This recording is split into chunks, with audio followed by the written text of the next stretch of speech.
Hello friends, and welcome back to the Jank Tank, episode number 25. My name is Timothy Zaccanino, and well, it's quiet room here today for me. Don't worry, I'm not the only voice you'll be hearing for this episode. We're actually experimenting a little bit this time around with something we're calling the Development Diaries. We thought it'd be a cool idea to bring the listener in on our cube design process from a first-hand perspective.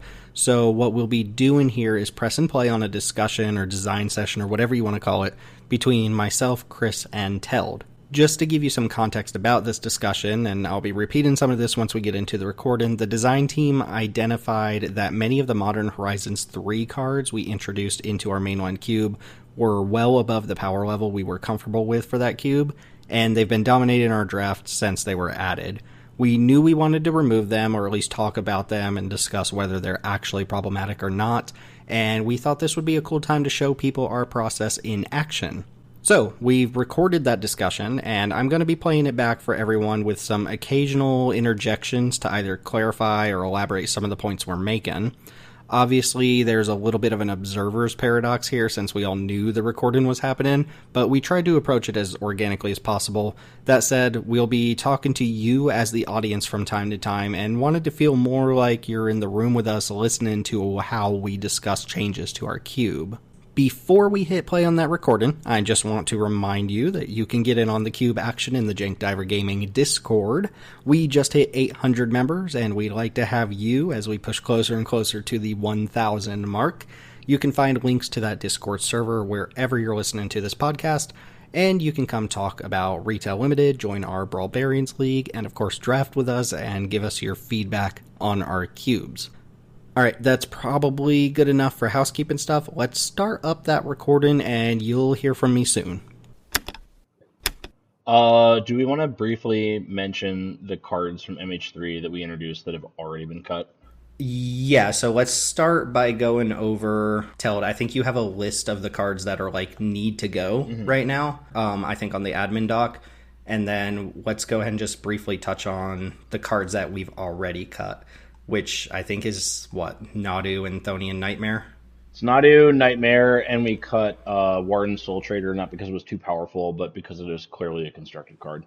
Yeah, it just doesn't really have good fair applications. Yeah, so the basis of what we're doing here to the listener is we've identified that there is a power spike in the Modern Horizons 3 cards, and we are in the process of updating our cube to remove a lot of those really powerful cards that have kind of taken over the cube. They are all the best cards in the cube. So our goal is to make an update to remove a lot of the power outlier Modern Horizons 3 cards, and we're just going to be talking about our process and stuff. We've already removed a couple, as you mentioned. Thonian Nightmare and Nadu were big offenders. And then, Chris, if you want to talk about the Warren Soul Trader. Well, I actually want to talk about Nadu real quick because I'm the only person who got to play it in the cube before we banned it.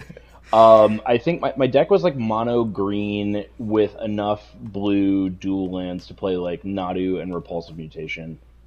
And literally in one game, I played Nadu on I think it was 3. I think I played it on 3. And somebody targeted it with a Doomblade, and my top card was a Forest. So Nadu not only draws the card, but if it's a land, it puts it into play, and it puts it into play untapped. So it put a Forest into play untapped, and I was able to Tyvar stand my Nadu to save it from the Doomblade because of the card that it drew, and then I drew another card.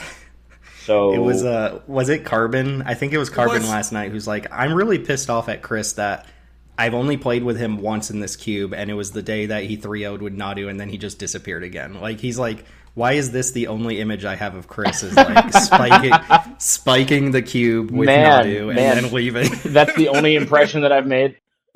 Yeah, and he's and then he goes and bans the card so no one else can play with it. Yeah, I did actually, that did occur to me. I was okay, so I 3-0'd with it, and now no one else gets to play it, so that's probably going to engender some amount of additional ill will. But I mean, it was you were not doing it. Fuck you, Teld. All right. Yeah, it won. It won, and I think my deck was very good. There were a number of extremely powerful cards in it that did really powerful things, but I'm honestly not sure if I 3-0'd that night without Nadu in my pile, because I managed to play it in every single match at least once. And I don't 3-0 because I'm not very good at actually playing Magic. I like to think that I'm good at thinking about Magic, but not playing it. Have you ever won at something where like variance or something happened to the extent that like you can't take the full amount of pleasure you'd like to take in winning because it ultimately came down to like a die roll or a coin flip or something? You know what I'm saying? Like Yeah, that's yeah. that's kind of what it felt like. Like it was my first 3-0 in a year and I really wanted to enjoy it, but I couldn't help but feel like I just Yeah, it's like when picked. you're playing Monopoly and you just happen to land on all the railroads and then you win the game. If I recall, Exactly. wasn't it Carbon who got to experience the Bone Splitter combo that we were concerned about? Where Well, wouldn't- experience it is a strong way to frame it because I equipped Bone Splitter once and drew a card and then he conceded on the spot. So I don't know how much he experienced it as much as like knew that the A-bomb was about to drop. But yeah, that particular turn, had he just like let me do it just to see it happen, I would have spent 5 mana to draw 5 cards. Yeah, and then Nightmare ended up being just kind of like the loops were too easy, I think, to achieve, and we saw after just a few games like what we were worried about actually just was the norm for that card. So like, Yeah. you get like an Ophiomancer down, and it's just extremely difficult to break through because like any creature that comes in with its own token just brings back the other creature. And then on top of that, if you're ever ahead, you get to just like loop 2 drops into 3 drops and vice versa. And you actually do build up the energy to get back like You do, your Grave yeah. Titan at some point, which was wild. I think it also had the extra layer of like normally the loops were fairly simple, but they also occasionally were kind of convoluted. And like we had a player who actually somehow lost with it, but like it's because they missed that there was like a specific sequence that they were supposed to do with their nightmare looping. And so like on top of just being like generically really powerful and like being impossible to stop the key pieces of these engine decks, it also had the extra layer of being excessively complicated and time consuming when the lines weren't so simple. Yeah, so just for those of you who don't know, Chthonian Nightmare is 2 mana. It's an enchantment. It comes down, it makes 3 energy, and then you can sacrifice a creature and spend any amount of energy to recur a creature for that amount of energy. So you can trade up a 2-drop for a 3-drop, but most of the time what you're trying to do is you're trying to trade a token for the best creature in your graveyard, which the way that our black section is designed is like basically most of the crazy busted creatures that you can recur, like Lord Skitter or Ophiomancer, are 3-drops. And I think that this card would have been reasonable if it only generated 2 energy on its own. Like, it would still be good, but like the best thing that you're kind of doing in that situation is you're like stacking a token to get back your Blood Artist, which is obviously strong, but you don't really have the capacity to sort of trade up on mana. But what ended up being the case in a lot of situations was you're like recurring a 2-drop the first time, and then once you have 4 energy, you're just basically recurring like anything in your deck. So very good. I did not get the opportunity to play with it in the cube, but I've played with it in other formats, and it is powerful. It's busted. I mean, I think it's just busted. What about that Soul Trader? Soul Trader is the War and 3 Soul mana Trader. 3/3 sack a creature, Lose a life, make a treasure. Lose a life, make Yeah. a treasure. So that one we landed on just kind of not being the right fit for our cube. Actually, that one wasn't like a power outlier. So I've played with it in some like theoretical cube matches where I sort of theory crafted some decks and played with it. And it can do really, really powerful stuff where like you land it for 3 mana and then you've made a bunch of random crap on board that you can like sack all of it to make like 2 or 3 treasures to play like the next most powerful card in your hand, and that's really good. But if you draw it later, sacking creatures to make mana, unless you have something that you can kind of like loop with it, or semi-loop like Bloodsoaked Champion or something like that, at a certain point, making the extra mana is not actually that strong. So the card itself is really fucking powerful, but I think what it really demands is that you be able to continuously make mana over the course of the turn to do something a bunch of times. And in Fair Cube, that doesn't come up a whole lot. Yeah, I think if our cube had some sort of way to take advantage of treasures beyond their mana capacity, it would probably be better. So if we were on Legion Extruder, or if we were on some of these other cards that can utilize artifacts, I think we would have been a little happier with it in a fair capacity. Right. Yeah, just it like made some mana and like But it does kind of strike me after we played it a few times as very much just a card that's facilitating some sort of infinite in Modern. Yeah, I think in a fair cube, the thing that I noticed was it can do something really, really, really powerful, but it basically does it one time, if that makes any sense.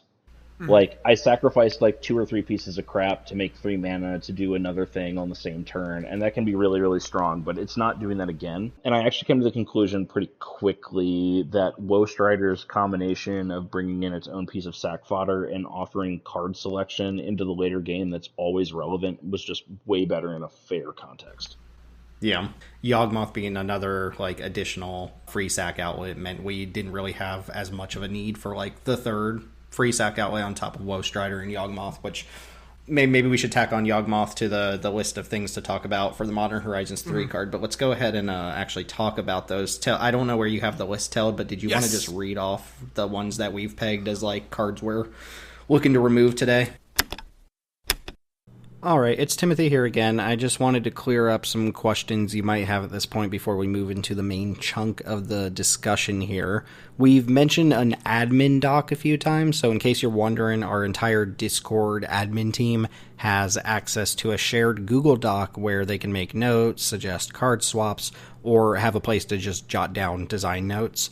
We're not always able to join calls at the same time, so it's a nice way to communicate with one another or preserve thoughts and ideas we've had, then come back and rally together at a later time. As for the next part coming up, all the cards we'll be discussing are Modern Horizons 3 cards that we've received complaints about. Player feedback drives the majority of our updates and cube discussion, and you'll hear us mentioning the names of players who have drafted with us and vocalize concerns with these cards. We usually come into these meetings with a handful of cards we're either looking to add or to cut, and in this case, it's cards we're looking to remove from the cube, but don't currently have planned swaps for.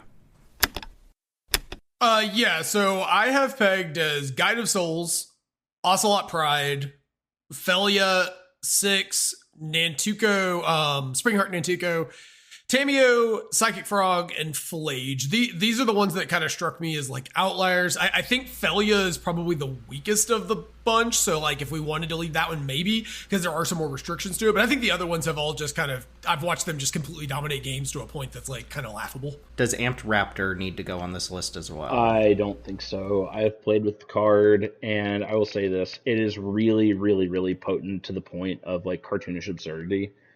But at the same time, like in order for it to be hyper, and I'm not talking about cube in general, I'm talking about our cube. Given the positioning of dominantly red aggro currently, the fact that you have to, like, you're not just going to jam this in your Gruul deck that's playing like 4 and 5 drops. You're just not going to do that, right? So you kind of have to like build around Amped Raptor being good. And when it is good, it feels kind of dumb. But it feels kind of dumb in an archetype that could use the power outlier, and it's not just like a generic power outlier where it's just like, oh, this is just a crazy red card like Fable. That it's a crazy red aggro card. It's a crazy red aggro card, exactly. Right. And right now it misses sometimes too. It does miss enough that like it's not consistently just the worst thing in the world to play against. I don't like the variance on it that much, but red aggro needs the value in our cube currently, I think. I think right now I'm on the same page. I think it's probably worth mentioning some of the Modern Horizons 3 cards that have kind of behaved themselves, so it's not like just blanket, if it has a Modern Horizons 3 symbol, it's out. Well, ironically, it's like they're almost all uncommons, right? Yeah. Like, we're in a not rarity restricted cube, right? We're in a rarity restricted cube, and the Modern Horizons cards are so fucking stupid that, like, the uncommons are basically, like, decent rares in another set. Yeah, a lot of the rares, too, are, like, archetypal things going on in that set. So, I mean, we've got, like, White Orchid Phantom. That one was never going to be a problem. Detectives Phoenix is, on the high end of, I think, the red 3s now. I think it's fine. I think it's perfectly fine. I would say cards that have not only, like, behaved themselves, but have actively been, like, surprisingly good are Emrakul's Messenger and Netherglyph.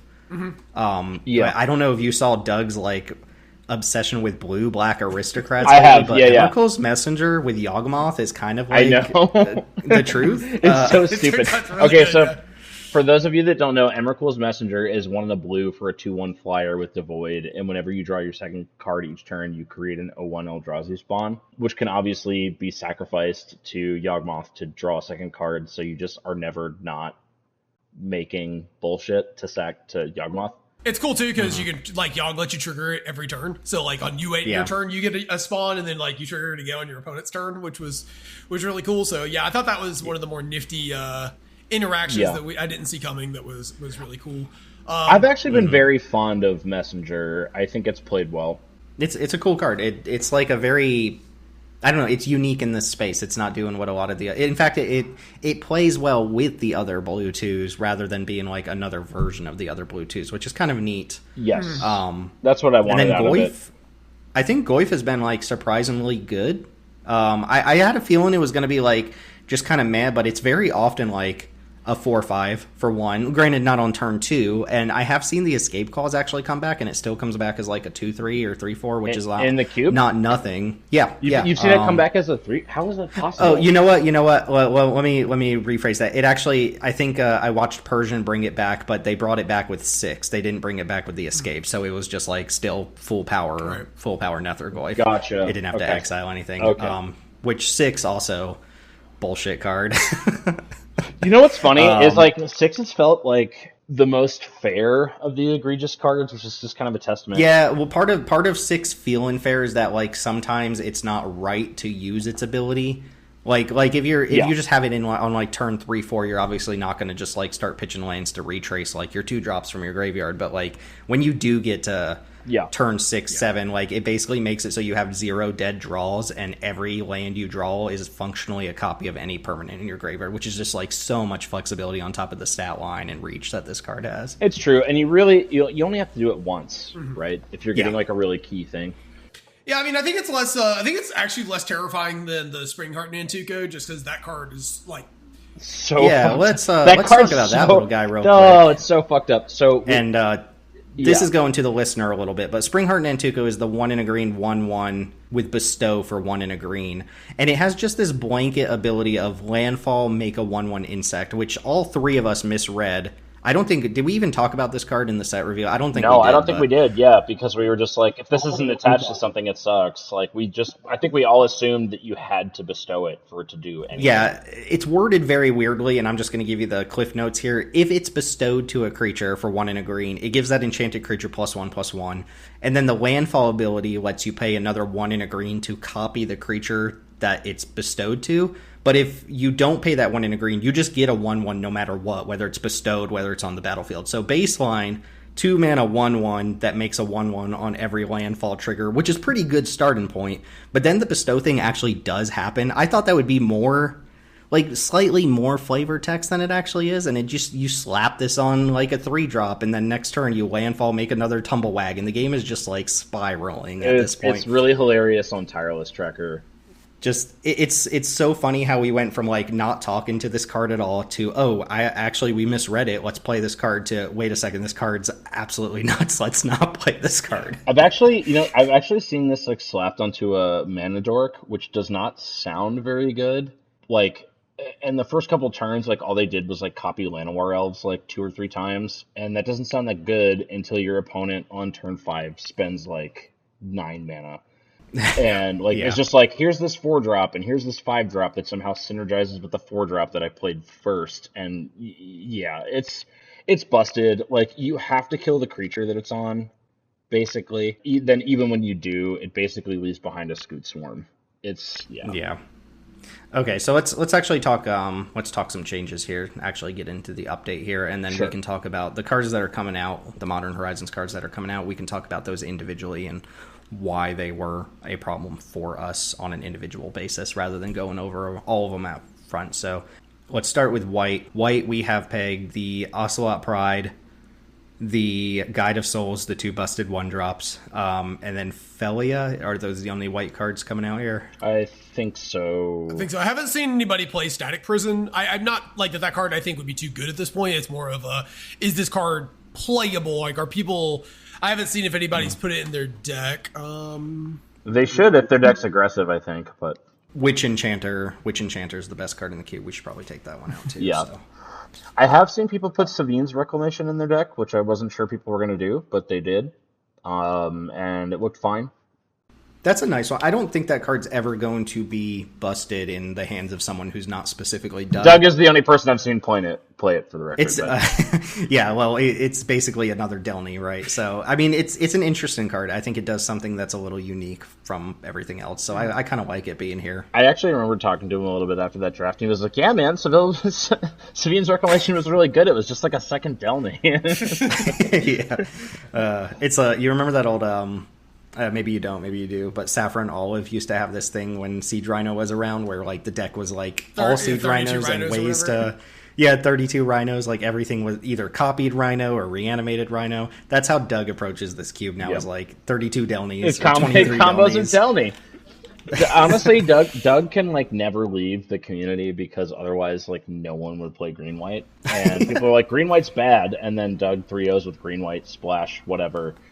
Actually, I guess Harold played like green white splash Jetmir. Harold had some Jetmir action going on, enough so that meme that he posted that's just like Wolverine looking longingly at a photo of Jetmir after they cut it was really amazing. Okay, in case it's not clear, we're pretty habitual about getting off topic, so expect more of that coming up. That said, we often bring up cards and decks as a tangent to help inform our decisions, so you'll hear a decent amount of discussion about some non-Modern Horizons 3 cards here too. Okay, so are we in agreement? Guide of Souls, Ocelot Pride. Are we all in agreement on those two for the one drops? Like both of those got to go, right? Yeah, they're too efficient for ones. I think I can get down with that. I actually have not personally. I haven't been playing a lot recently. Some stuff's been going on. I haven't been playing that much, but I've only heard stories. But yeah, apparently Guide of Souls is like really nuts. And I was actually walking the dog once, like right after we did the MHD update, and I was like, you know what would be really fucking insane would be to play Guide of Souls on turn 1 and then play Ocelot Pride and another 1-drop on turn 2, and then somebody did it the next day, and it was just utterly and completely broken. They've only like ever shown up together too, is the thing. Like whoever ends up with one always seems to get the other one. Yeah, well, that makes sense. They play very well together. So yeah, Ocelot Pride. I think people have said. I've heard people say that Guide of Souls is the stronger of the two, but I don't know. I've seen Ocelot Pride come down and make like a copy of a Blade Splicer token on the same turn, and this is a 1-mana card that's effectively making a 1/1 first strike lifelink on top of a 1/1 lifelink on top of a 3/3 golem, all for 1 mana, and then like it sits in play and starts making more things. So I personally think Ocelot Pride is the stronger of the two, but they're both just like leaps and bounds better than, we've got a section with like Isamaru and these other like kind of dorky ones, and they're just so much better. And then there's Ocelot Pride, and there's literally like a Dickens novel on it. Yeah, I think Guide of Souls is like, I think it is the generically stronger of the two, but Ocelot has these more ridiculous turns it enables. Sure. In any case, they're both so clearly above the rest of the 1-drops that I think it's just like, it doesn't matter which one you think is 1 and which one you think is 2. Everything else is 3 or beyond. It sucks, too, because like Ocelot Pride's design is not something that I'm in love with, but I really do like what Guide of Souls does. It's just overtuned. So the ones we cut to originally bring these in were Fairy Guidemother and Usher of the Fallen. And then Warden, we have right? But what about Warden? Like, do we want to test like Warden? Oh yeah, guy? So Warden's another one that I think might just overperform because this is a Warden of the Skies. That's what it's called. Warden of the Inner Skies. Warden of the Inner Skies, that's the 1-mana 1/2. You can tap 3 things like artifacts or creatures to put a +1 counter on it and scry, and then it eventually gets like flying and vigilance. We've seen that card pop up in a lot of these alternative cubes we've been playing, and a lot of those have like artifact sub-themes that kind of power it out, but I think just generically that card is strong enough on its own. You know what it is? Like, for me, as far as a swap, is that it feels... Obviously, it's operating in a different way, but it kind of feels Guide of Soulsy, but like a lot more fair. Does that make sense? Yeah. Like it wants you to put a bunch of crap on board and then not attack with that crap for a little while. But then if you get to enable it, it's strong. But if you answer it with a Doomblade later, like you kind of got more than 1 mana's worth of tempo out of removing it because it had to tap things. Yeah. Also can help fix your draws. Like it can, the Scry 1, like I've played it a few times in some of these alternative queues, and the Scry 1 is like actively pretty good. Like, yeah, the Scry's nice to get around the kind of board stalls that happen sometimes with these white aggro decks. Like you just kind of dig towards action, and by that point you have like enough material to maybe trigger it twice. While it holds the fort. It feels like if this card ends up being decent, that it's like it is a step down, obviously, from these two, but it won't be quite as much as digging into the trenches of like Fairy Guide, Mother Usher, the Fallen territory. I think it's worth a shot. Yeah, I think it is too, and I think it also kind of fits with the sort of philosophy that motivated us to try these other two 1-drops. Basically, let me just say this before we proceed. The overall theme with these Modern Horizons card is we knew that they were going to be crazy, but we didn't know that they were going to be like nobody's having fun crazy.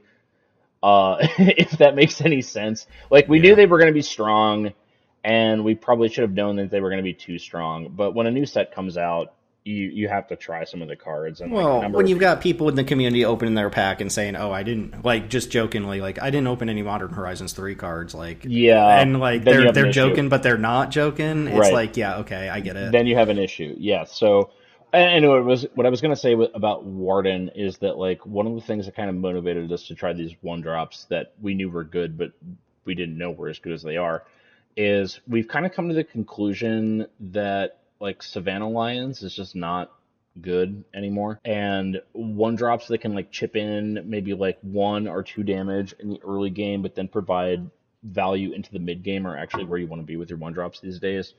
And I think Warden fits that bill without being as absurdly gross as the 2 cards are. So yeah, let's try out Warden. We'll just say like Warden in, Guide of Souls out, because those are occupying similar territory. I actually have a proposal here for a card we haven't played in a long time. And I think you mentioned it earlier already. The Loxodon, the Convoke Loxodon. Is there any interest in like trying that card out again? Because I remember it being quite good. It was really powerful and constructed when I was playing. I haven't played this card much in the context of Cube, but it's been a while since we had it in the queue. Like it was good back in the day when Savannah Lines was good, right? So I'm wondering if like that might be the type of push to like it's strong. Get some of these other Savannah Lines-esque cards like up on power. Like it's clearly an aggro only card. It's not really a 5-drop, though. Where you put it in the cube is like up to speculation. But it's like a 2-drop. Yeah, I have some interest in like trying the card out again. I don't know where you guys are at on it. What is it called? Loxodon? Venerated Loxodon. Venerated Loxodon. Yeah, that's 5 mana 4/4 Convoke, and it puts +1 counter on everything that convoked it. And we like that better than the other one, right? The one that I think it's you draw cards, but it's only like the cards you convoked or something. Yeah, the one from Mom I don't like as much. I've heard people say that card's busted. I'm not sure I don't think we've ever played it. Is that the Knight? It's very good and constructed. Yeah, Knight Errant or something like that. I can't actually think of the name of the card, but it's the 5 mana Convoke. Like, look at the top 6 and get.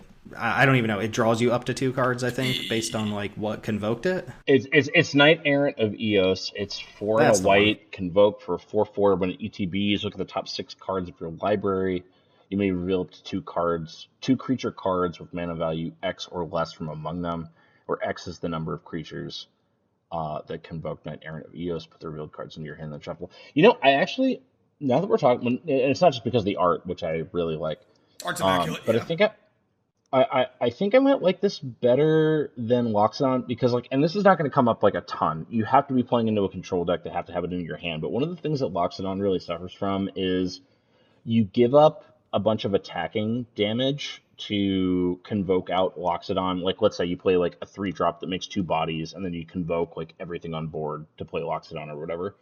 That's basically unbeatable if you don't have a Wrath in hand, but if you do, your opponent just gets their dick kicked right back into their belly. So like Knight Errant of at least like if you decide to take a line like that, it puts cards in your hand. So if you get wiped, you can rebuild. Mm-hmm. Huh? Gives you some. Is that something we want to try out? Like we've got. I don't know that we necessarily need to go 1 for 1, 2 for 2 here. We've got 8 1-drops and I don't know 9 2-drops. Like, and functionally those convoke creatures aren't actually like 5 drops. They're going to be 3, 4, sometimes 1 or 2. I mean, no, I kind of like that. And like we're still on Dauntless Bodyguard in our 1 section. I mean, we are kind of scraping the bottom of the barrel already in terms of what. I like Bodyguard more than you do, but sure. I mean, I think we're leaving the other ones that are still here like alone for the most part. It's. I mean, I would be on board with trying out the Knight Errant. I've heard some rumblings that people think that card is like very, very powerful. I think part of that comes from how good like Pioneer, like the Boros Convoke decks are. Sure. So if there's like some constructed mentality there, but if you think it's better than Loxodon, like if you think it's a better use of like whatever slot that would be than Loxodon, I could see that because Loxodon does kind of accentuate like the issues like all in on aggro. Well, it draws cards, and there's objectively nothing more fun in a game of Magic than drawing cards.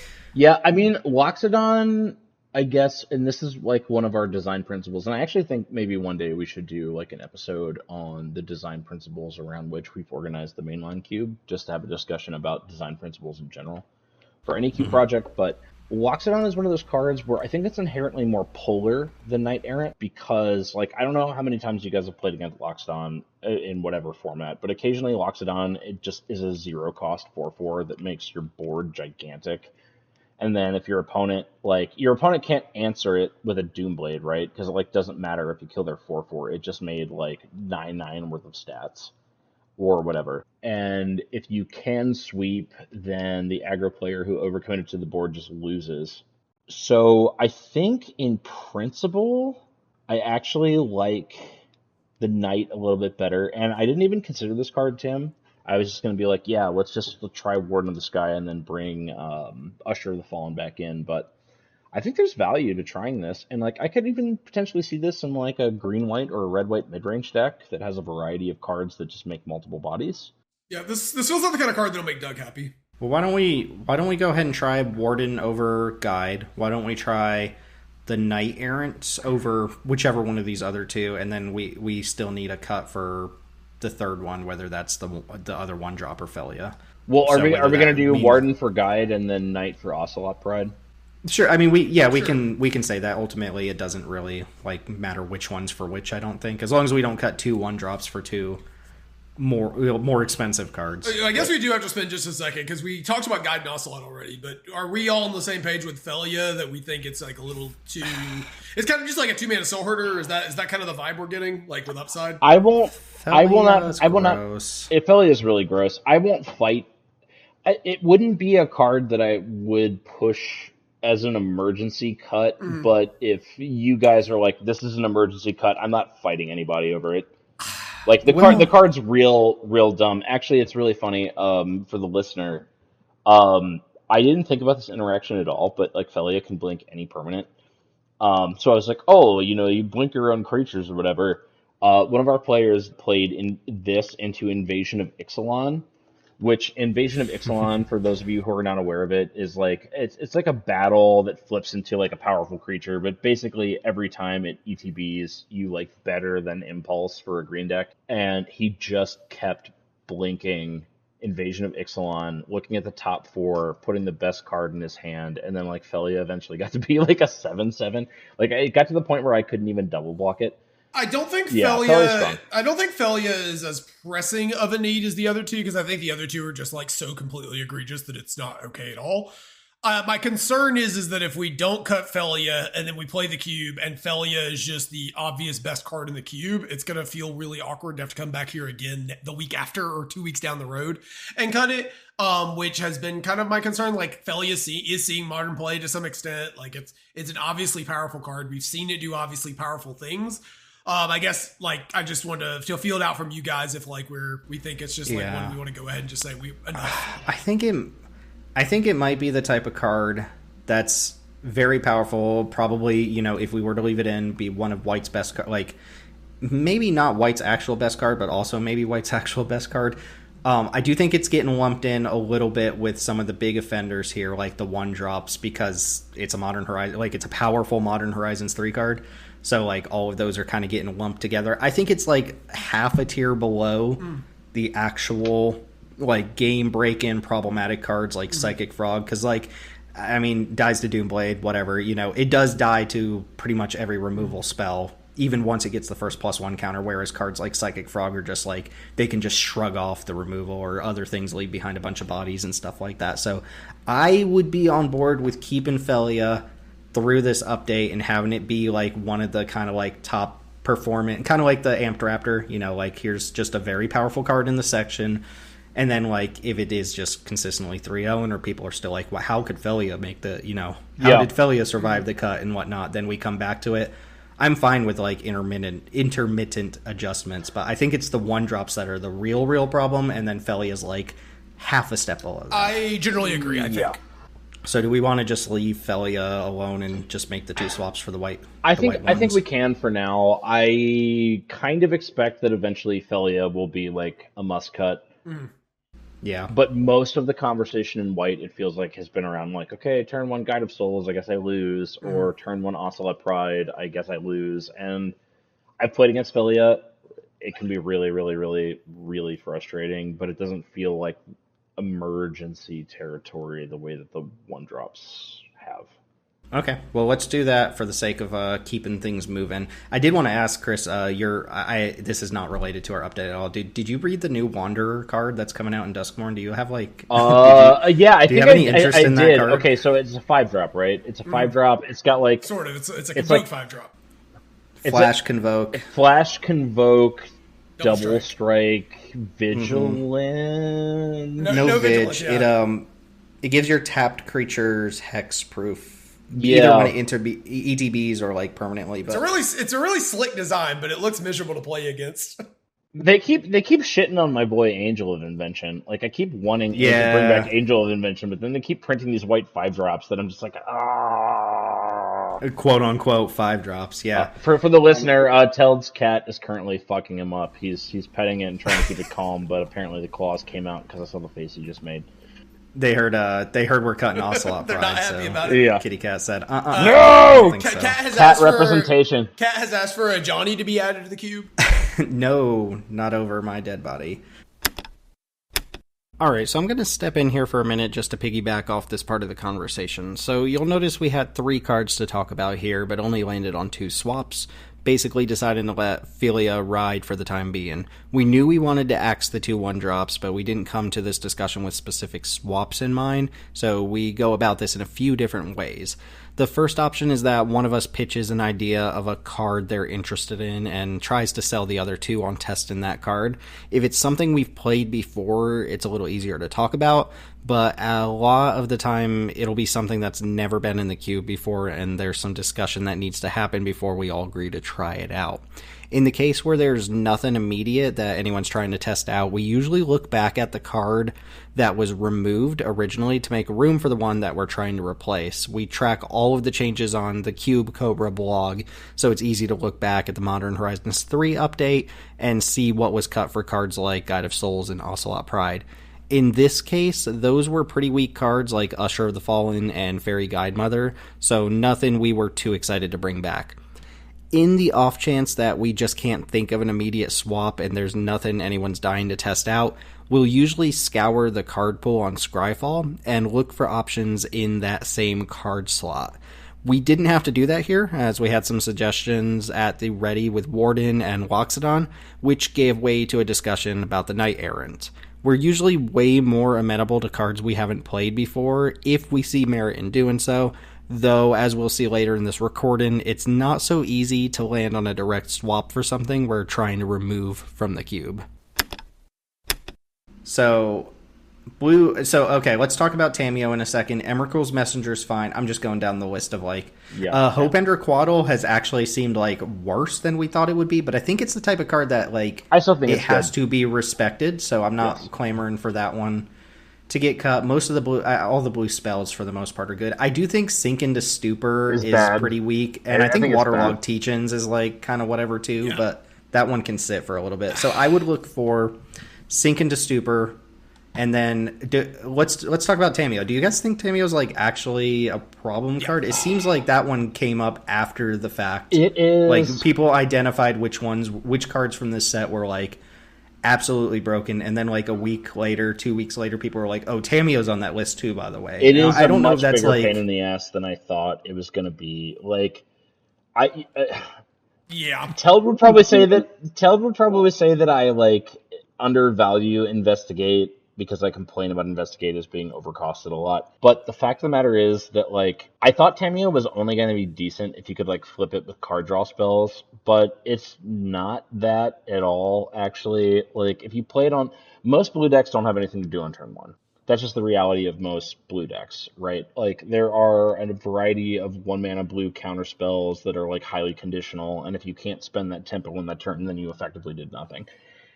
Which essentially means that like if Tamiyo's in your opening hand in most blue decks from a tempo perspective, it's like kind of free. Does it make any sense? Am I making sense? Yeah. And then like I've played against Teld when he had the card, and to be fair, he had it in his opening hand like every single game that we played. But even if you like play it on turn 1 and then your turn 4 plan is to like double draw cards with investigate, like it's still 4 mana draw 2. It's like bad 4 mana draw 2 because you don't get any selection, but it's still 4 mana draw 2, and then it flips into a fucking planeswalker. And the other thing I don't like about it is that the planeswalker half is like way more brutal against go wide and aggressive decks than it is against other styles of deck. Like if you've gone really wide with a bunch of bad creatures, like sometimes Tamiyo can just take like 5 power off the board with its plus. Yeah, Chris watched a game where like I played Tamiyo, drew like 3 cards off Tamiyo, and then flipped it into my opponent's like board of 7 creatures that all happen to have like 1 or 2 power, and just like stabilized at like 4, and it was just and then like it does more than that too, right? You have to kill the planeswalker because if you don't, like, first of all, you're losing power attacking into it, so it's taking up even more of your time. But if you don't attack into it, we watched Doug draw like 20 cards with it, or 15 cards or something with it the other night. Like, it buys back really broken cards like Time Warp, that are already like cards that, are some of Boo's best cards. It buys back a lot of those. It does just so much for 1 mana. Because the 1 mana investment is still something you have to kill. You don't get a choice to not kill the Tamiyo, right? Like, you can't just sit there and like let it make like five clues, or you're just going to lose the game off raw cards. So it sounds like we're landing on we should cut Tamiyo. I think the thing that pushes it into truly brutal territory is the planeswalker that it flips into only has 2 loyalty, but the plus is a +2. And the plus nerfs power across the board, which if you're playing an aggressive deck that has multiple creatures on board, like Teld's actually like seen me have to make this decision in a game where he played Tamiyo. It was like I could start attacking the Tamiyo, but it has so much more effective loyalty than 4 from an attacking creature perspective, because now all my 2 power creatures are 1 power creatures. My 1 power creatures are nothing power creatures. So then you start shipping damage at face, but the damage that you're shipping at face is reduced because of the Tamiyo, and it doesn't make any sense to attack the fucking Tamiyo. And then it just starts redrawing. Like, even if it just like redraws like memory lapse, which is not exciting, but it's like, okay, I have memory lapse in hand now, so like whatever you attempt to do to turn this game that I'm clearly ahead in and I'm gonna grind you out on value, you can't have it for a turn, and you're gonna have to redraw it. Like it's just really strong, and like it's fair application. It's very strong, and when it's unfair, I'm surprised to see how often the brainstorm interaction. That's what I was about to say. Is the brainstorm being Splinter Twin interaction is one that I didn't really appreciate, but is like super powerful as well. Okay, so Tamiyo out. Can we all agree all MDFCs are not created equal, and Sink into Super is not worth a card slot? Yeah, I think we should let Sink into Super cook a little longer and just like take it out in Bloomburrow update if we want to. But I think this should be about those really, really broken cards that are sapping the fun out of the cube, not necessarily just touching up on little stuff. Are you saying Sink into Super is not sapping the fun out of the cube? No, I think it stinks. Okay, I think it's bad. let's stick to Tammy here then. We have I don't remember what we cut, but we did have, I think, Siren Lookout on the table at some point if we just wanted to do like a clean 1-for-1 swap, which isn't necessary. Like, it's not like any deck needs the Siren. I'm trying to see what we originally cut for. Yeah, we've Tamiyo here. We've excluded the card because we don't really want to do Flying Men before, but I will say the card just shows up in like a bunch of formats is pretty powerful. Like, I don't know if it gets there, but you know, it is like, I mean, it is a good 1-drop, like, as far as Canyon Crab. The card we originally cut was Canyon Crab. Goat? So there's that.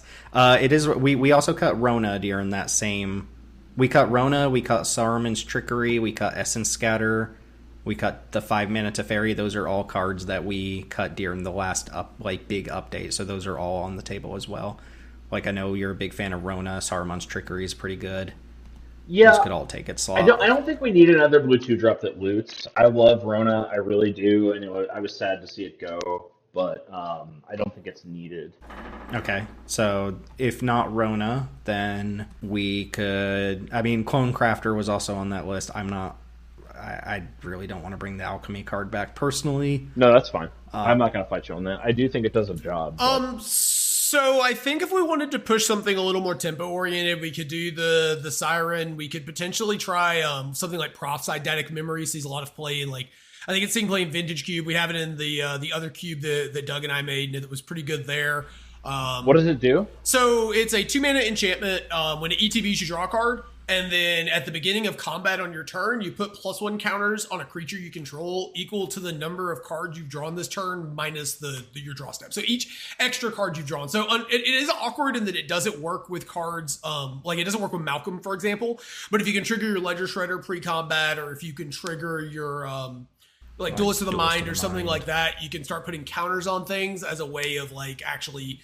letting you leverage this flying damage. It is a very powerful card, but I do wonder if, like, we have enough support for it to actually be broken, because we don't play, like, wheel effects and things that really take it to, like, 11, right?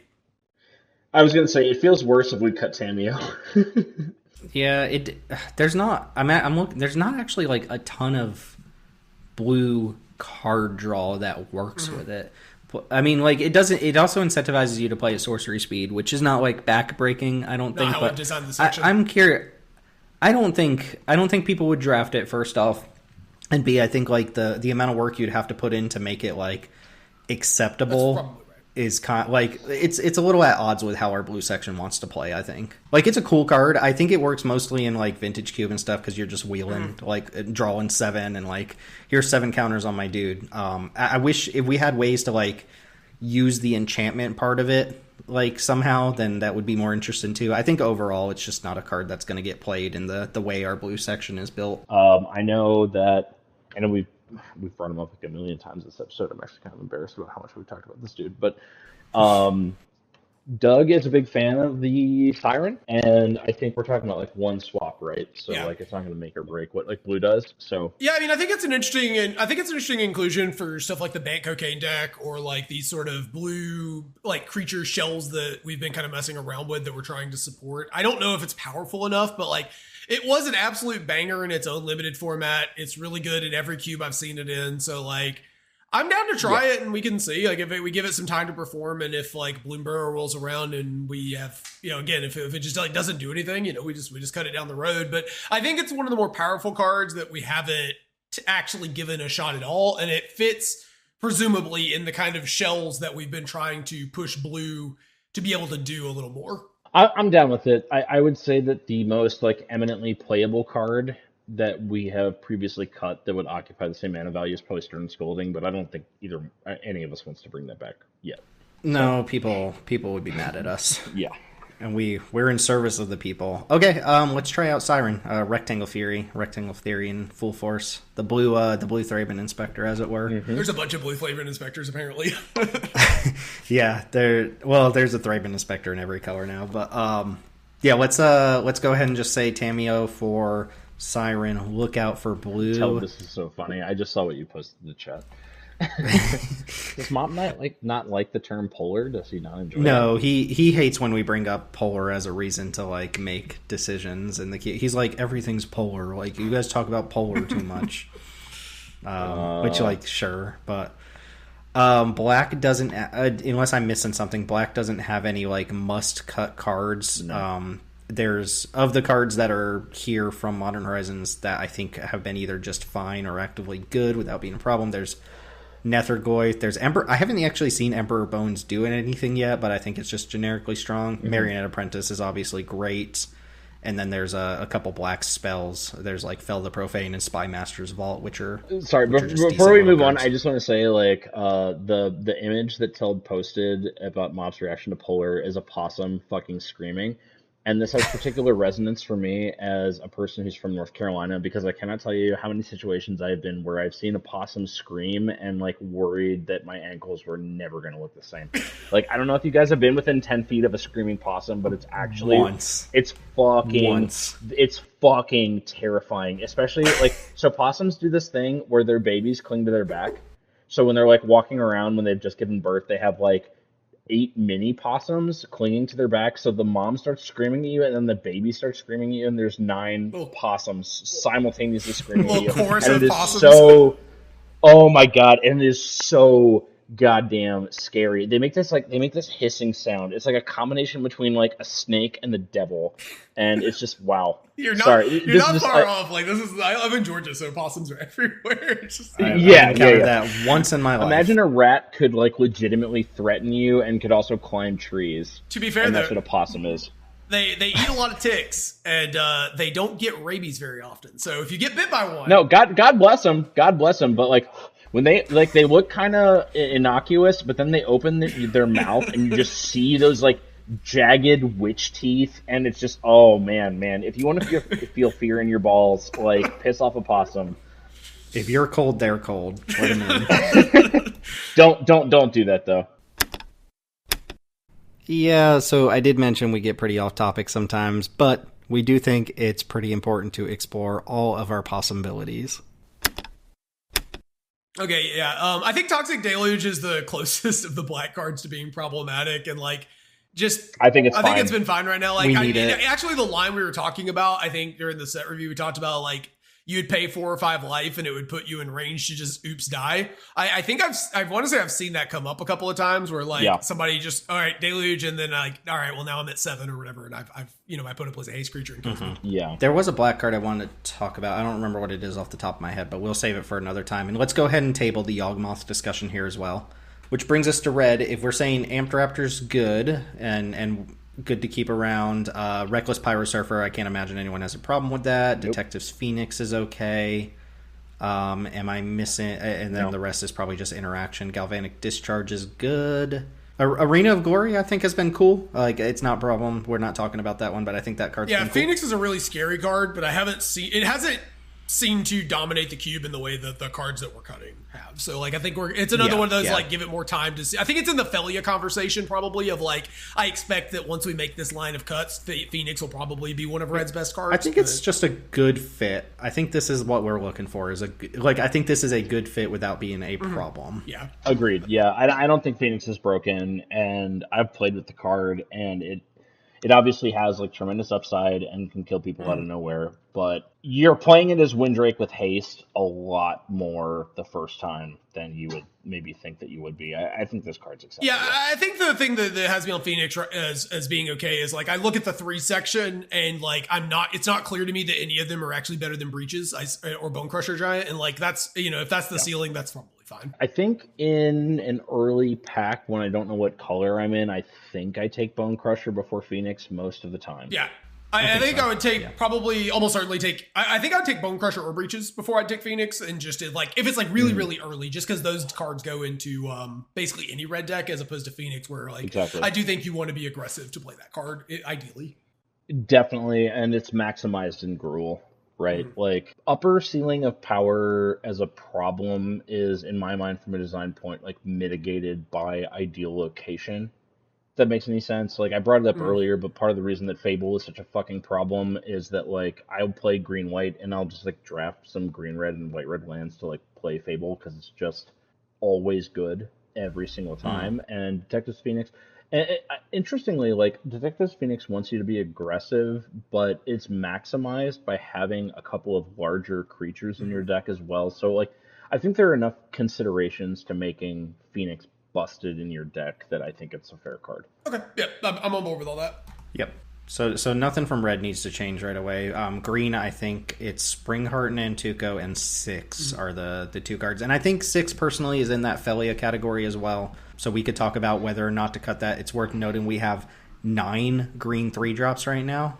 Yeah, but I think Nantuko is definitely like the oops, like Get that guy the fuck out of here. Nantuko's definitely the oops card. I will say we've heard some rumbling about 6 specifically, like pretty pretty consistently. 6 can probably go. All right. Here's the thought, guys. Here's the thought. Oh, well. What if we cut 6 for Utopia Sprawl? Dude, I thought you were going to be like, what if we brought in 7? And No. Shut up. No. All right. Well, is this a serious inquiry, or like It's sell us on it? It semi is. Like, I think the perception that green is not fantastic is pretty prevalent right now. Utopia Sprawl has to be played on a forest, and like Utopia Sprawl is really broken. Don't get me wrong; it's really really good, but I think our biggest concern when we cut Utopia Sprawl was how insane it is against control because they can't bolt it or blade it or whatever, and that dynamic within the cube has changed. So if you guys were like, no, Utopia Sprawl sucks, then sure. But I'm just tossing it out there. Like, I don't think it would necessarily be like game breaking. All right. Got an idea. We cut Nantuko in 6. We bring in Utopia Sprawl, but then to counter Utopia Sprawl, we bring in Acidic Slime. Yes. Okay. Perfectly balanced. Oh my god, Acidic Slime's about to pop someone's lane with a ossification on it. I will say in Brawl, like dropping an Acidic Slime on a land that someone is enchanted to make more mana feels really good. Okay, I could be sold on Utopia Sprawl. I feel like we're missing like a big top end beefer.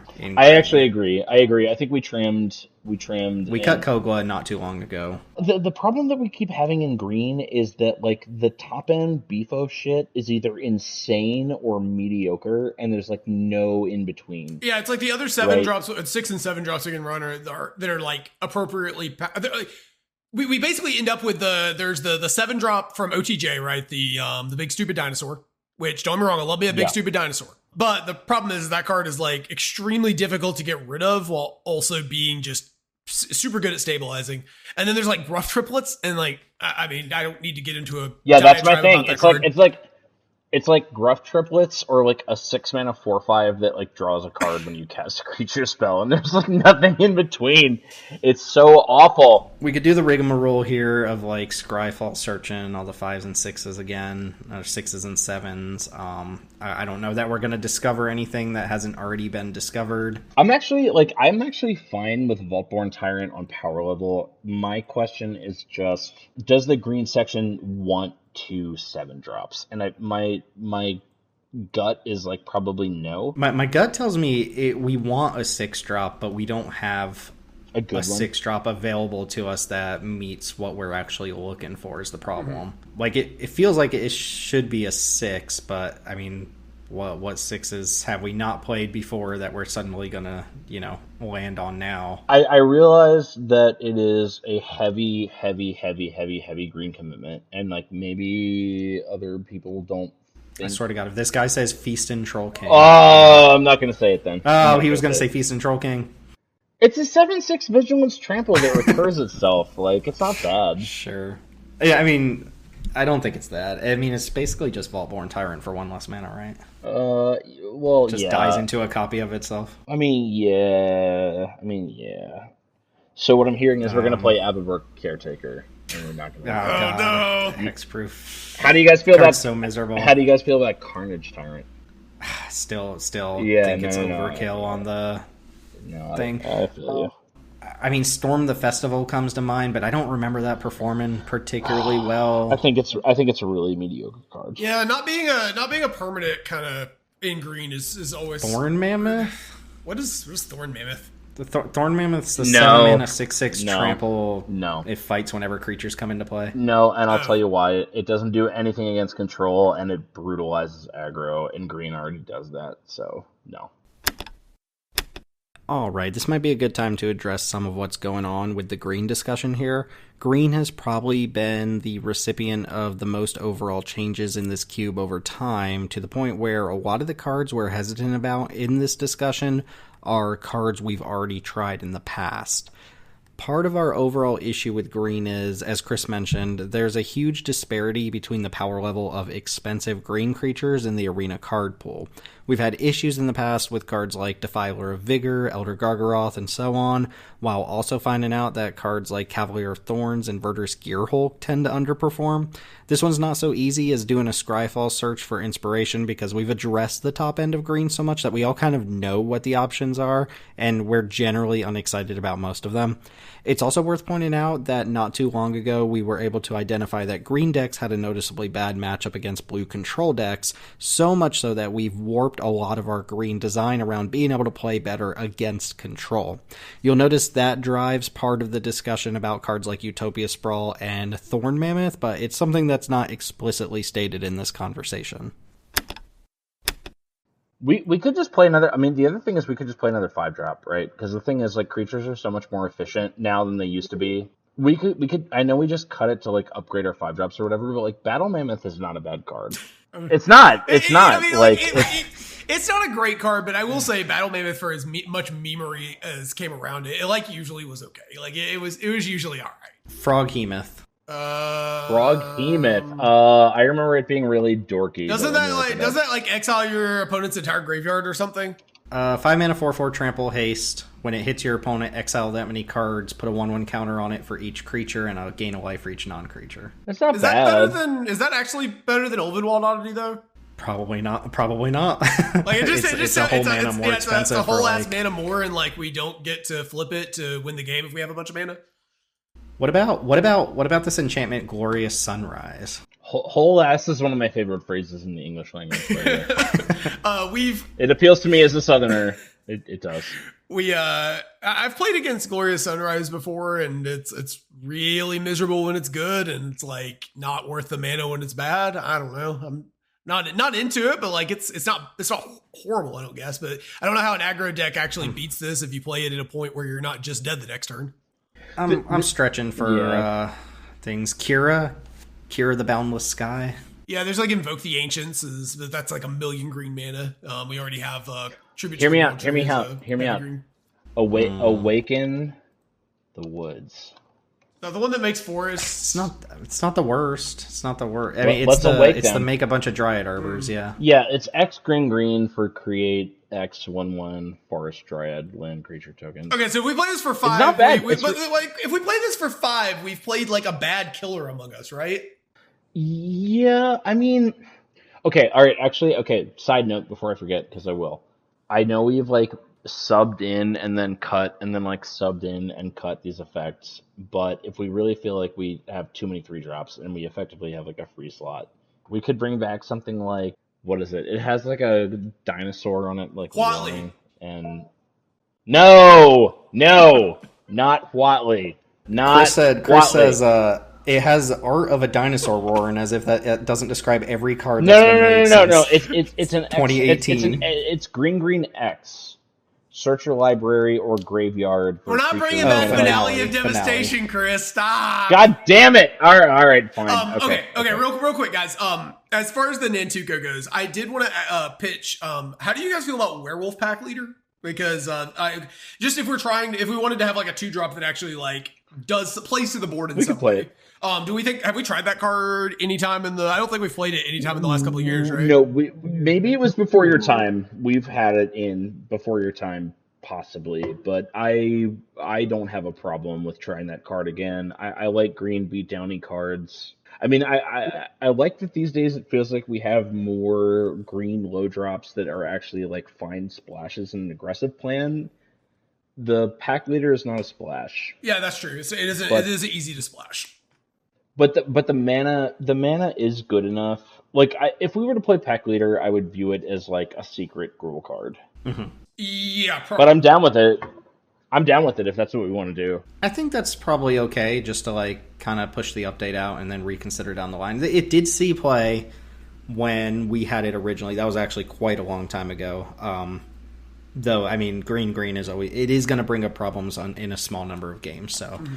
Like it's not just a free roll, but I think it's fine. Like we could just play it for the sake of like, hey, there's the 2. What did we cut for the Nantuko? Was it one of these go big kind of creatures. And Tuco was it was Nightpack Ambusher, but that card was Oh, sure. The card was it's medium, not really, unfortunately. It was. I mean, it's fine. Like, it's fine, but it really only maximizes itself in one deck. All right, so to land on something, we could do Werewolf Pack Leader for Nantuko. Pack he leaker. leaked a pack. He leaked it. We're leaking the pack, y'all, just like a Wizards employee.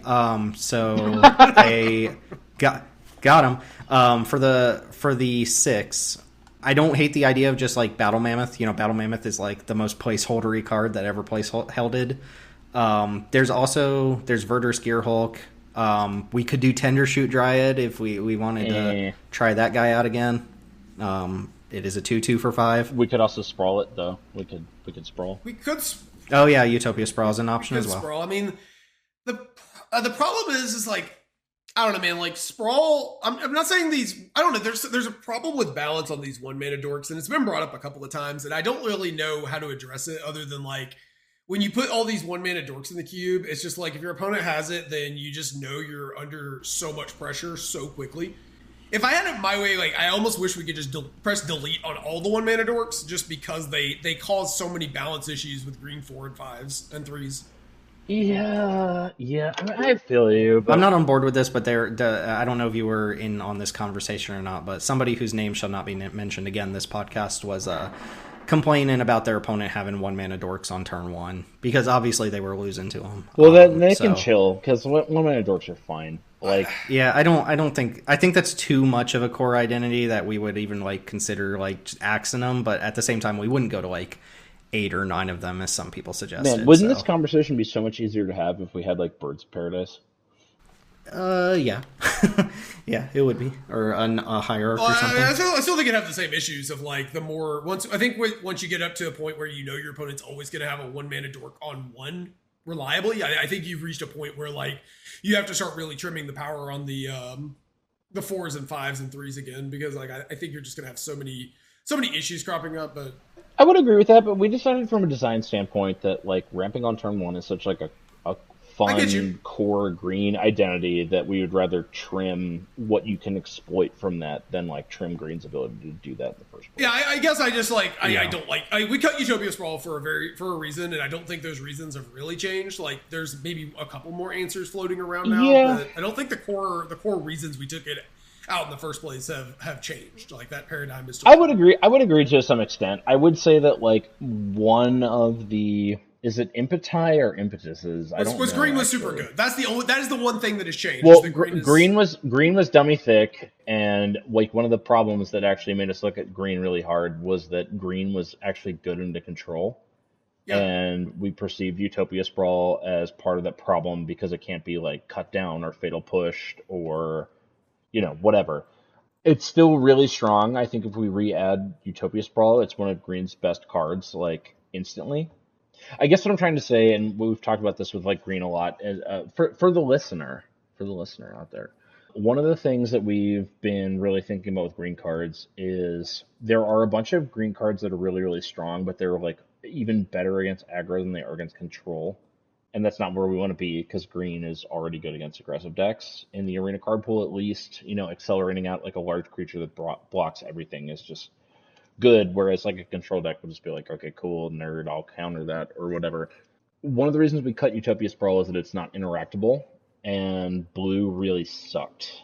So it felt like especially brutal against base blue decks, and I don't think we have that problem anymore.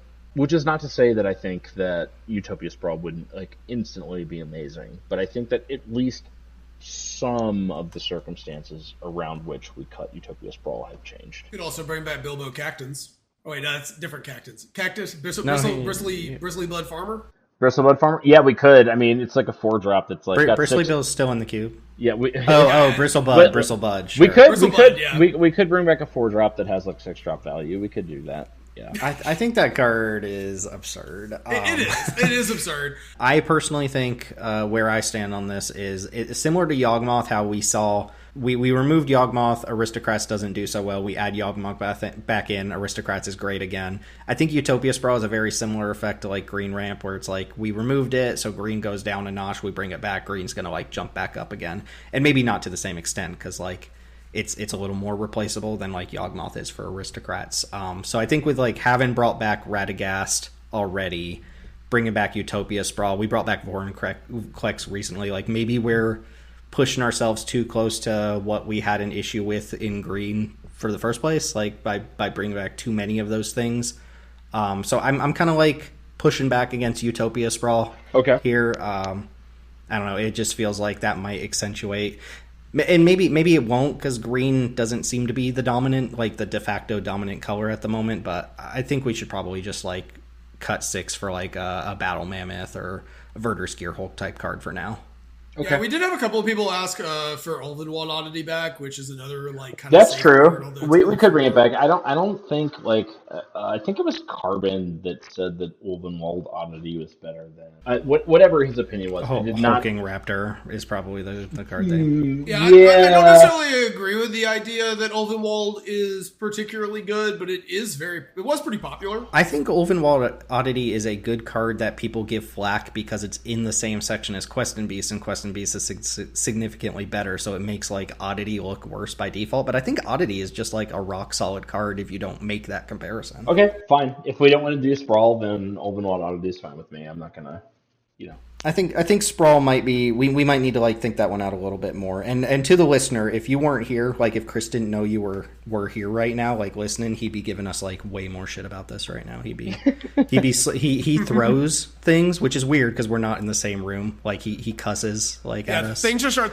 coming about through your monitor. So I think we start recording all of these so that Chris will behave himself. There's a lot more fear. There's a lot more fear in the in the decision making process when you're not here. So thanks for being here, listener. We appreciate you. Protecting the other two from me.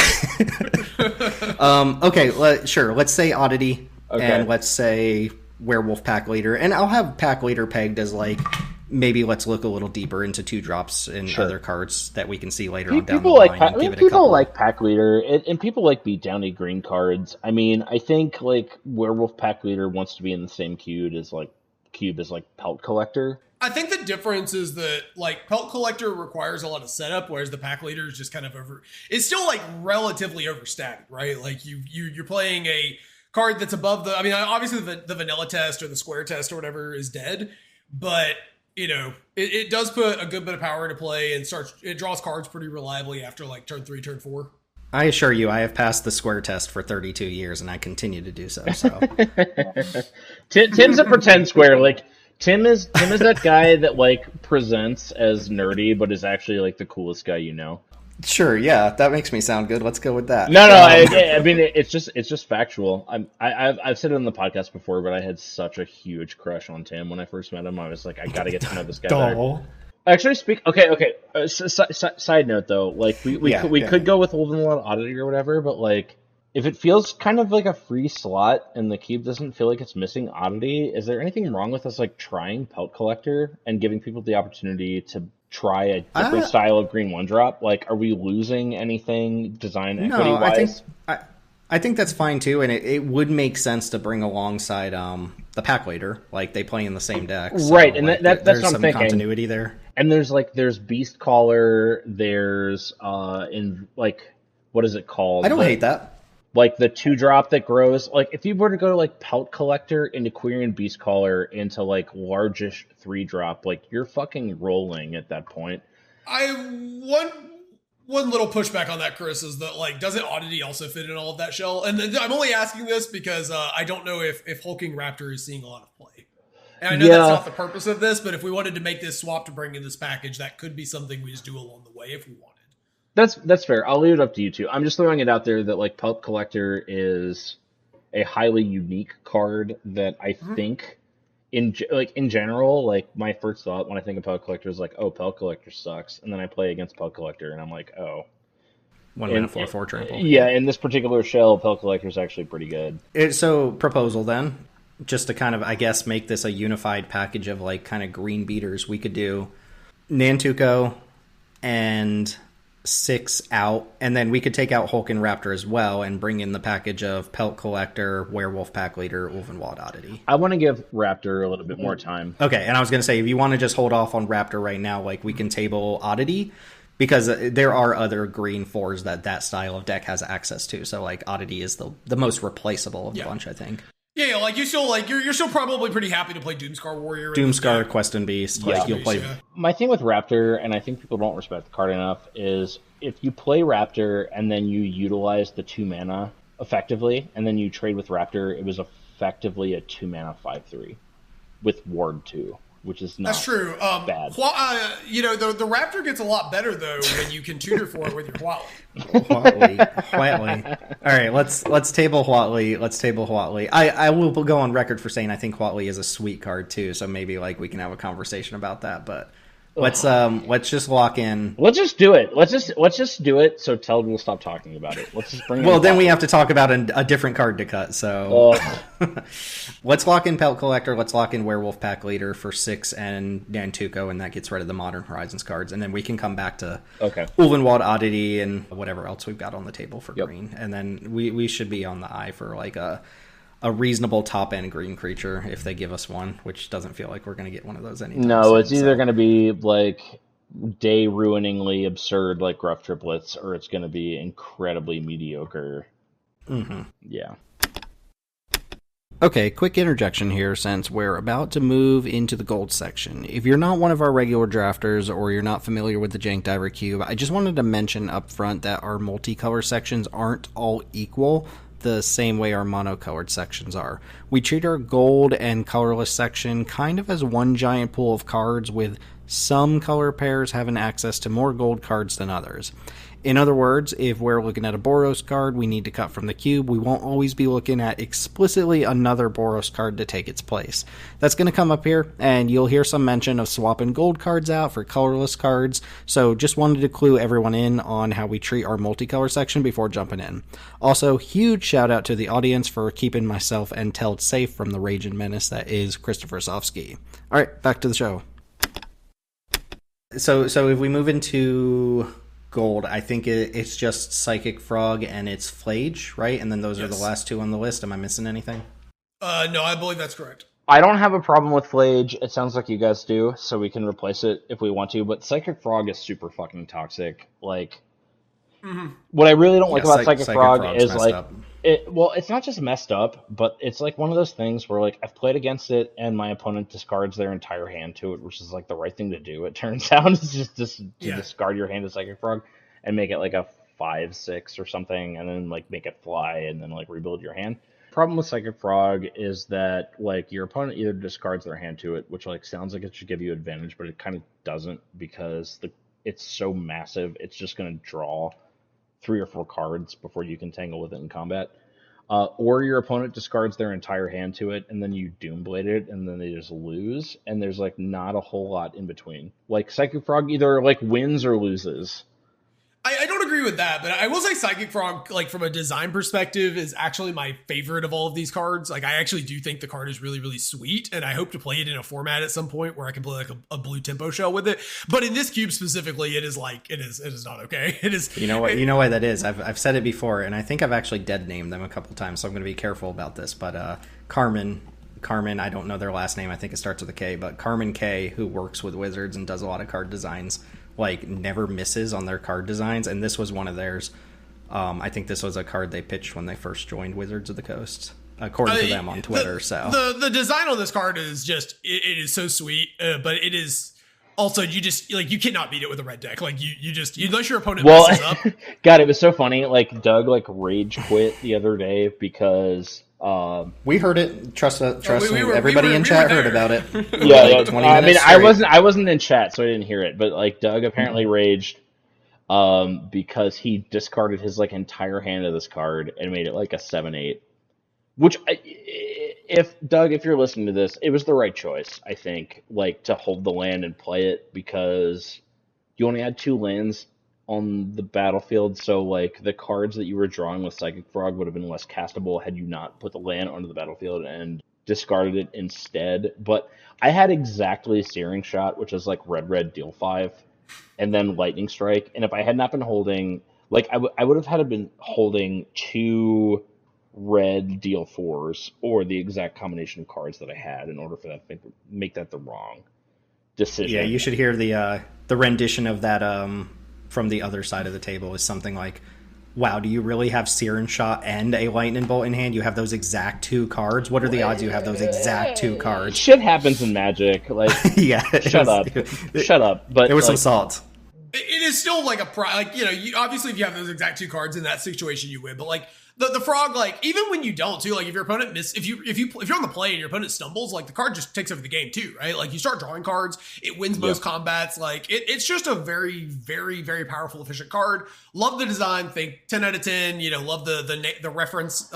Everything about this card I love except for its power level in this cube. Yeah, I mean, when I evaluated this card, I was like, what are you going to do? Discard your entire hand, you dummy? And then I saw somebody discard their entire hand to it, and I was like, I'm going to lose. That was when Doug and I were playing in the cube we made. I got to play Psychic Frog, and that was the first thing that came up as my opponent pointed a burn spell at it, and I was like, oh, no, I'm just going to discard my hand. Thank you. It's brutal against red. Like, you can never go to remove it as a red deck because it'll just, no. Chris, did you listen to the last podcast that Teld and I did where we talked about Flage as the single card discussion? No, I did not actually. No, Chris doesn't listen to the podcast, people. No, I do. Like, what episode was it? What episode only when was he it can on? hear the sweet serenade of his voice. Well, I was more like, do I need to recount the discussion that we had, or are you already aware of it? Was while I was asking. No. I think the problem with recount. Flage, the thing that's happening with Flage is, first off, like, it buys you time to get to escape, and I think the thing that, like, if you don't play with it a lot or haven't played against it much yet, the thing that, like, kind of makes it look reasonable is that, like, oh, red-white's not a graveyard color, so, like, you're not turboing out escape or doing it multiple times. But A, it feels like you only have to do it once, and then this card, like, kind of just wins. And B, it seems like the red-white decks, like, they're not self-milling, they're not doing any sort of graveyard shenanigans, but they just, by virtue of being, like, that color pair that trades bolts for creatures and creatures for creatures, like, just trades interaction for dudes and vice versa, like, you just end up with the material in your graveyard to escape this, like, kind of whenever you need to.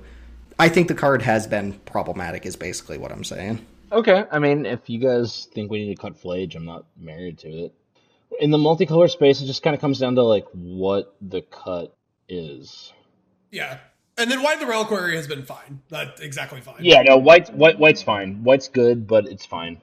Like, it kind of demands that you be doing a thing that can cast it that typical green-black decks don't really do. Yeah, so I'm just going to look back real quick at the gold cards that we've cut, because I think when we were talking about Jet Mirror, we weren't, like, super enthused by a lot of options. Yeah, so we cut... I'm bummed about Jet Mirror. I really am bummed about Jet Mirror. Yeah, I mean, Jet Mirror is a cool...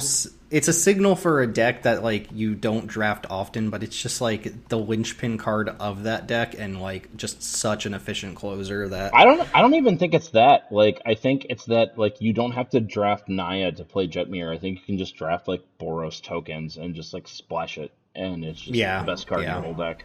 We saw it ravage some people pretty hard. So cards that we cut, Taiwa Keen, I don't think we should come back, and I'm a little bummed about that one. But didn't seem like people were interested in trying to do the thing. Pillage the Bog is, like, on the table, though very unexciting. I'm not even sure, like, that good. Zoyla Lava Tongue we cut for Blood Tithe Harvester, and I don't think we need both. So no. I'm not sure we're looking at... Slick Sequence also came out for Rafine recently. Like, these are all kind of, like, fillery gold cards that we could consider, or we can just talk about some other options here.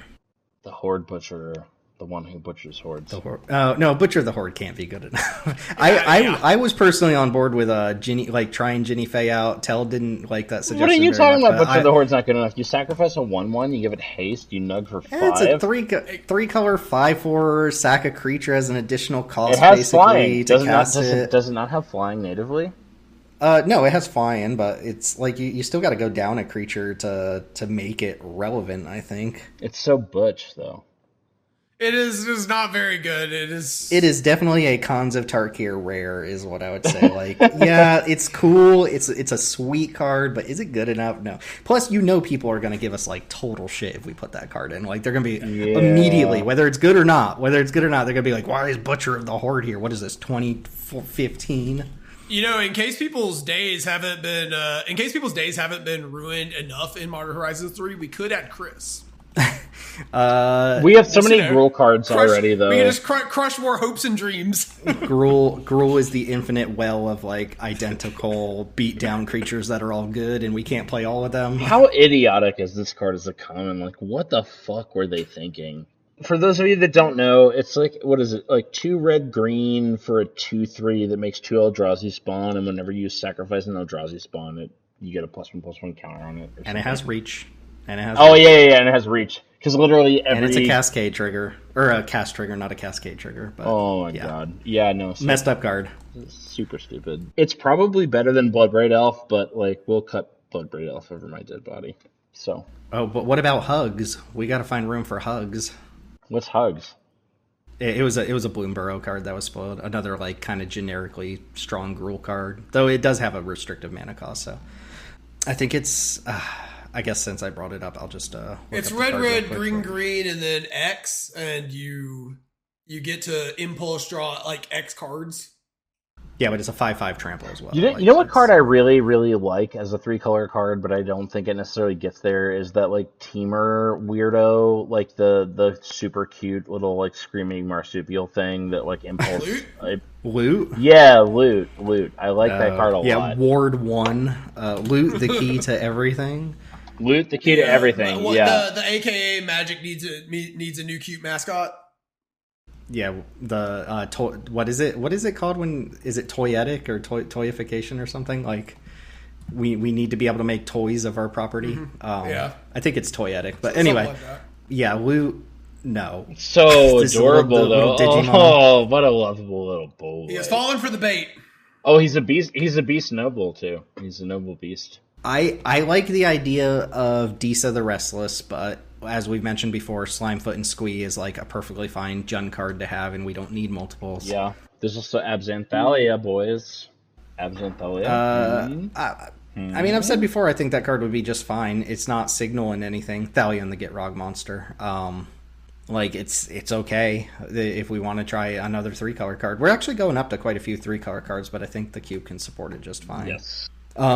Blue-red could maybe use like another actual spell, given the structure of how those decks play out. Right now, the blue-red section is Expressive Iteration, Sprite Dragon, Baral, and Karizev. Yeah, the 2-mana shock that draws a card if you cast another spell this turn is a decent card. It's not like... Yeah, we didn't get a feel for it because we brought it in and then like trimmed it pretty quickly. Yeah, I mean, it's good in the Peasant Cube, but it's hard to say whether that's going to...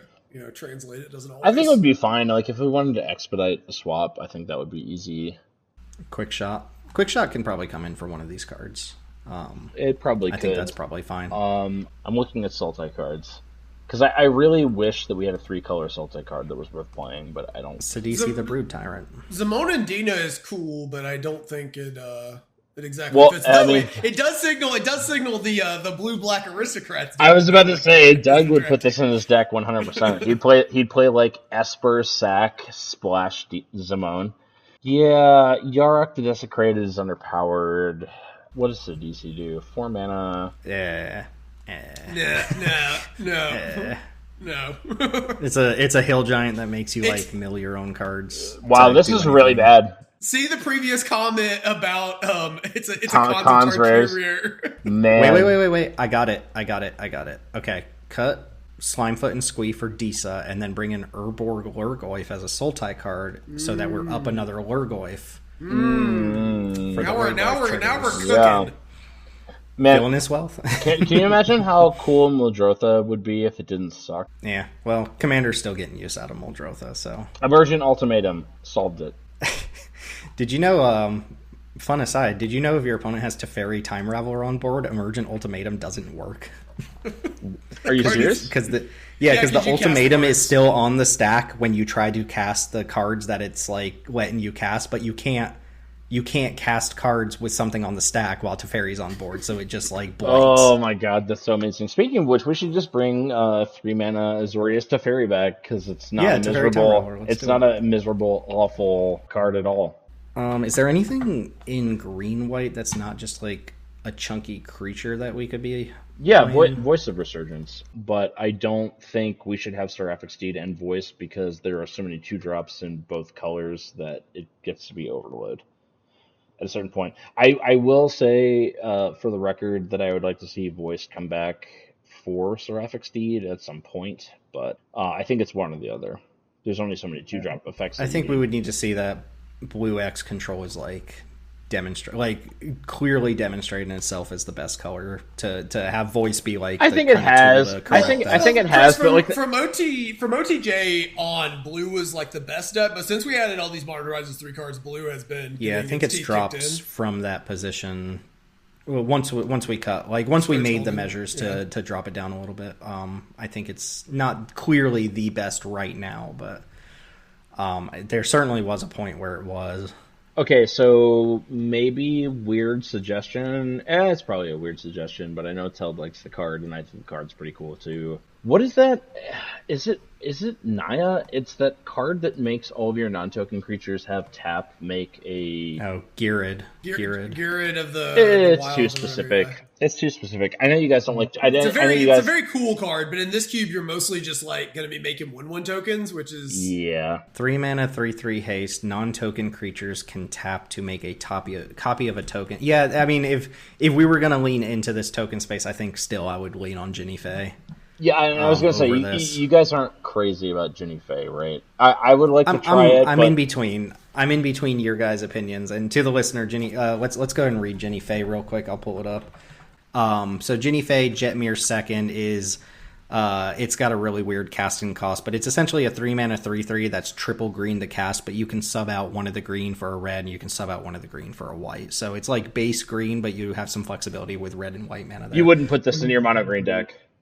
Yeah, for sure. If you would create one or more tokens, you can instead create that many 2/2 cats with haste, or that many 3/1 dogs with vigilance. So all of your tokens, if you choose, get replaced by 2/2 hasters or 3/1s with vigilance. Also, so, that seems ass backwards to me. Like, give me 3/1 hastes or 2/2 vigilances. You know what I'm saying? Like, that just seems 3/1 hastes might have been just like, I'm gonna ball lightning you, or what is it, like the little mini ball lightnings? Yeah. Can you imagine like Jinny Fey and Unleash the Hounds make like 4 3/1 hasters? Like...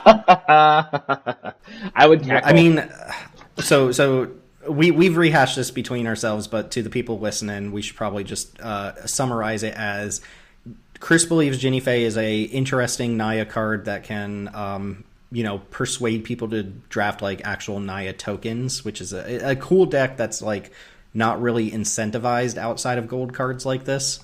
Teld believes that there's not enough token making to really make it actually do something often enough, and then I'm like in the middle of like, I would be totally willing to try this card, but understand that like either people might not really think the juice is worth the squeeze and don't play it, or like it could be that there's just not enough incidental token making to like actually pop off with the card. I think the problem we run into with 3-color gold cards is they kind of need to, or 3-color plus, I guess, is they need to be like inherently very powerful.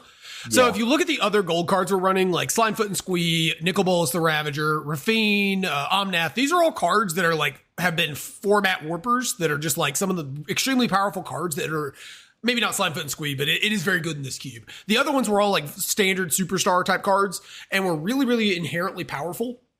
And I think Jinny Fey's problem is that even after you've stretched your mana and you've got the Jinny Fey into play, there's no guarantee that it just does anything at all. And it's like that lack of guarantee. All the rest of these cards are just going to do something if you get them into play. Yeah, so Jetmir is one of those cards where if you've already made a bunch of shit and then you play Jetmir, it's Crater Hoof Behemoth. And if you haven't and you play Jetmir, then anything you make after that has a potential to become like substantially more effective than its mana value would suggest. And Jinny Fey it demands a lot more from a timing standpoint. Like, you want to play Jinny Fey and then you want to play your token makers. So I can see it. I wonder if we have any colorless cards we're leaving on the table that we haven't considered. We could bring back 8-mana Ugin, I guess. 8-mana Ugin. It's tough because colorless cards tend to be just janky here for us. Bandit's Hall was sweet, but almost certainly not good enough. Their Solar Transformer was like okay. It's like Hangerback Walker. Hangerback Walker sucks. The card's bad. Yeah, I agree. Junk Diver. We got Junk Diver. I'm dead serious. I'm dead serious. You guys have no idea how badly I want to sacrifice a cube slot to have Junk Diver on the list. We're responsible cube curators. Well, that is responsible. We're paying homage to the name of our community. I'm not against it, but I don't think it's correct to do that. No, I don't. No, I mean, making correct decisions is never fun. I don't know. Actually, I take that back. I can remember a number of scenarios from my life where making the correct decision was also the fun decision. But I wish our cube somehow supported casting cards like Portal to Phyrexia, because that's a sweet card. Retrofitter Foundry is a card that people love the Retrofitter Foundry. People will put Retrofitter Foundry in their like green white deck that is playing like 1/5 drop and. Whatever. Agatha's Soul Cauldron? That might be too good for graveyard hate, like just point and click graveyard hate when I need it.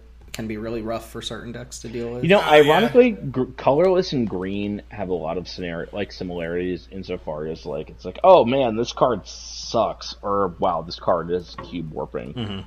There's like Thought Knot Seer, but our mana doesn't support actually casting it. Yeah, the color. I don't think I'm on Ulamog here. Unlicensed Hearse. Yeah, I mean, it's a shame because some of these graveyard hate cards are actually good cards, like Unlicensed Hearse and Agatha's Soul Cauldron. But I feel like it would harm certain decks like way more than we would need to. I absolutely love me a Candy Trail, but like I don't think that card remotely gets there. I mean, okay, so what card are we talking about cutting? So did we find a swap for? We said we were gonna swap Psychic Frog for I think the Izzet card, right? Quick slick shot sequence. Quick slick draw jerk off. Yeah. What?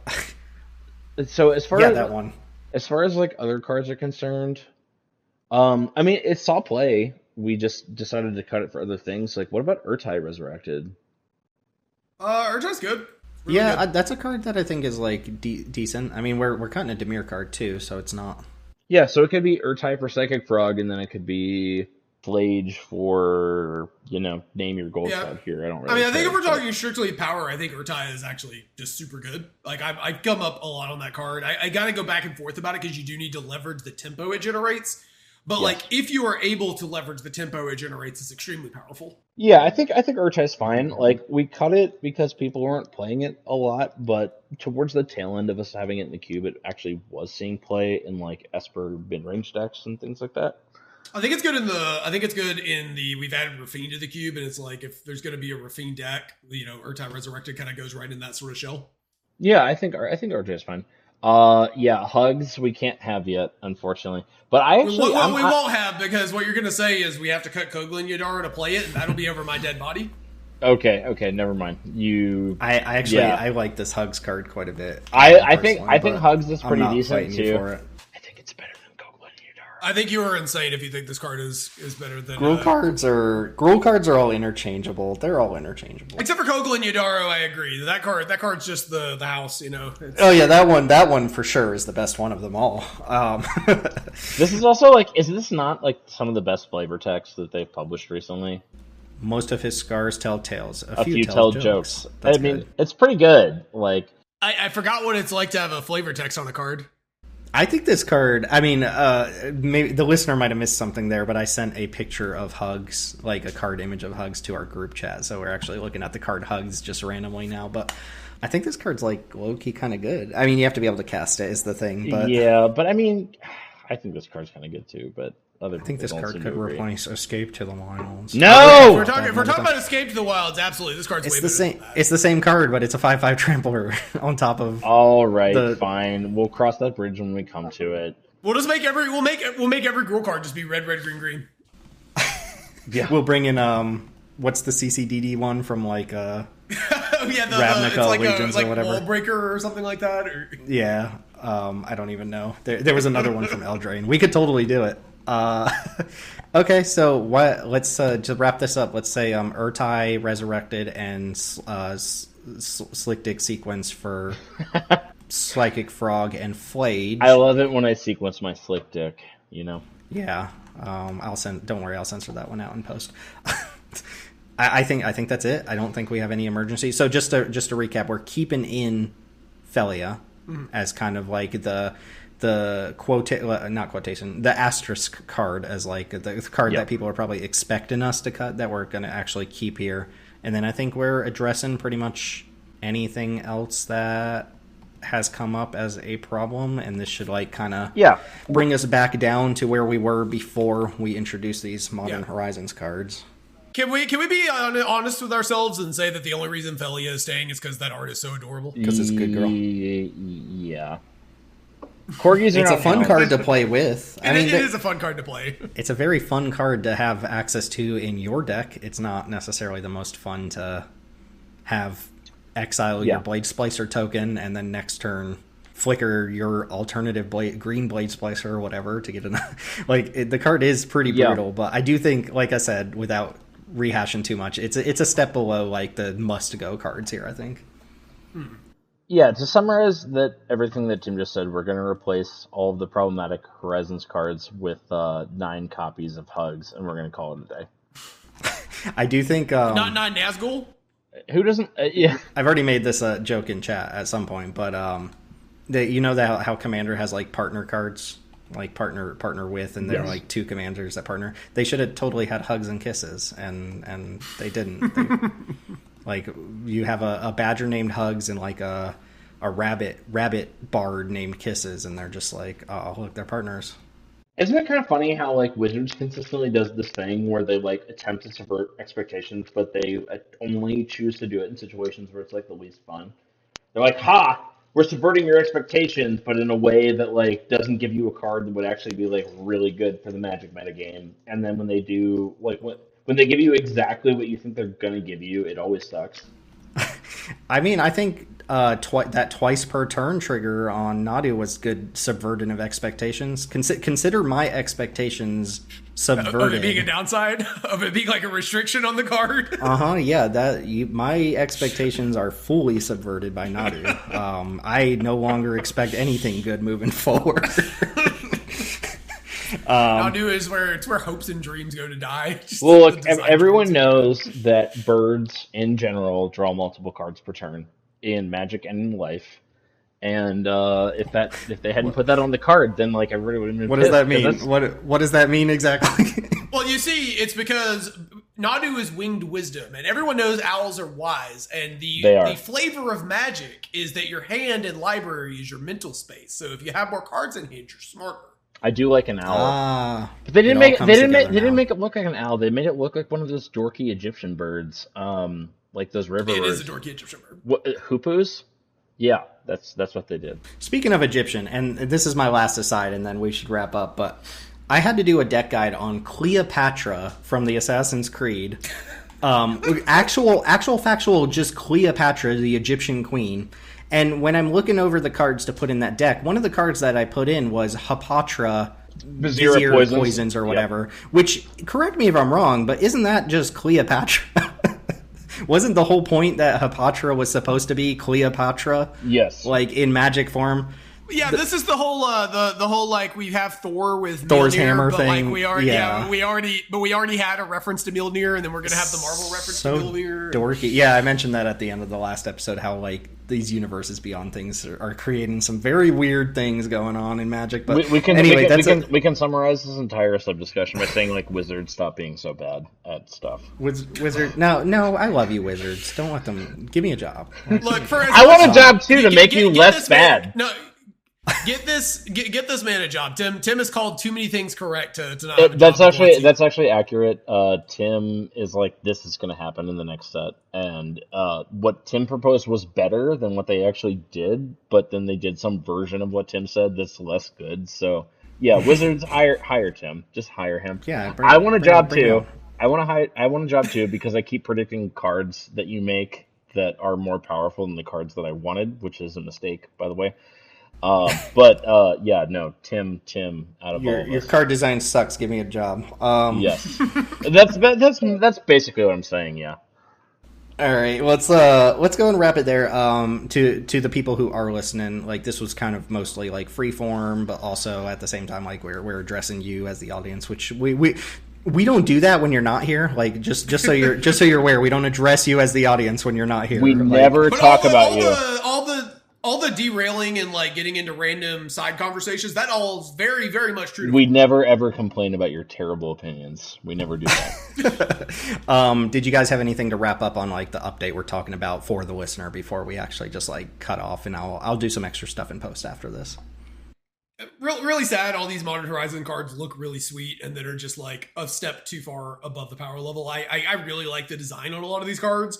They're just tuned too high for our environment. Maybe we should have said it up front, but like we're talking about our cube specifically, and some of our listeners who are listening to this probably don't actually play with us, so like we're not saying Springheart Nantuko and Amped Raptor and Tameo are too good at Magic. Like they're just too strong of cards. Like if you're playing Vintage Cube, I'm sure they slot into things like that perfectly fine. We're talking about specifically in the context of the arena card pool. These have come in and really just asserted themselves as the best cards that you have access to, aside from like your mana drains and stuff like that. I mean, and like Doug and I have, for example, made a cube. The Doug we keep referencing made a cube where we just included every mono banger on the client, and even there, and in the timeless cube that we run, the Modern Horizons 3 cards are still just some of the most powerful cards available, even when you start including like the alchemy bangers and just every good card available on the client. Right. They're not quite as oppressive in those environments, but they are still like some of the absolute best cards. Right. It comes down to what your design goals are, and I think I might have said it earlier in the episode, but I think we should do an episode eventually on sort of design goals and how card choice is sort of reflective of the design choices that you've made. What you may have noticed actually is like the cards that we talked about the most, which I think were probably the white 1-drops, and we gave some discussion to Tameo as well, is that in our particular design, one of the things that we're ultimately trying to avoid is like super cheap cards that snowball the game out of control unless they're immediately answered. Because they're game defining. Like if they're in your opening hand, the entire game revolves around like, okay, I played Ocelot Pride, like can you fatal push it? We don't play Ragavan for that reason.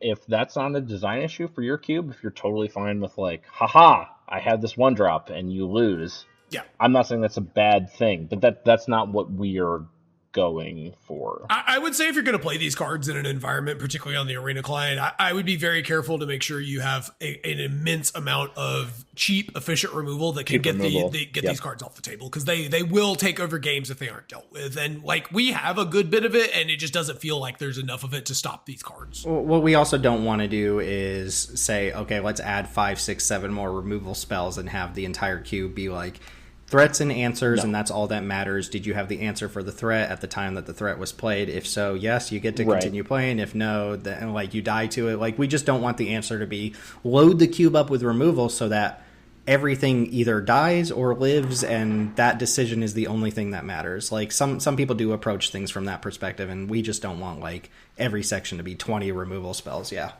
I think you've said before, Tim, that like we all kind of agreed our current design power, I guess, band that we want is kind of like 2015, 2016 modern all-stars, like pre-modern horizons, like all-star type cards. Yeah, maybe even a little higher than that. Yeah, kind of. Yeah, and I think that's like a good metric to look at, is like if these cards would have been playable, like would have been amazing in those time periods, then we're really interested in them. And you know, obviously over time it's going to creep up a little more than that, but like I think being about 5 years to 9 years behind like the absolute top end of Magic is probably like kind of what our power level goal is. That's kind of where we're at. And like, not to start half recording the design principles episode, but like what I think we're trying to avoid is like every card in your hand. Like, okay, so if you play super, super powerful snowball-y cards, then you have to have sufficient amount of removal to make sure that they don't snowball every game. But if you play too much removal, then every card in everyone's hand trades for everyone's card in everyone's hand. And then like every opening play is like, okay, I have 2 removal spells, I have 3 threats, and I have 2 lands. and whoever draws slightly more material than the person wins, and that's just not where we want to be. So, all right, so that's a look into our update here, and we're going to be pushing that out as well. So let's go ahead and wrap up there. And again, I'll do some extra stuff in post here, but I will just say to the listener, if you're still here, we are slated, I believe, to do our Bloomborough review next episode by the time this one comes out. I think Bloomborough previews start on the 9th. Wait, when does Bloomborough come out? The previews start on the 9th, and this episode goes out on, like, I don't know, a week from today. So, like, by the time we get to our next episode after that, like, we should have the entire Bloomborough file to work with. So, yeah, it comes out like this month, and then Duskmorn comes out like a month and a half later, and then Foundations comes out like a month and a half after that. So, like, we're back in that. When me and Chris originally did the podcast, the old podcast, like, it felt like we did a review episode every 3 episodes, and we're about to hit that. It was a lot. We're in a situation now where I kind of feel like a child on Christmas who gets tired of his parents giving him presents.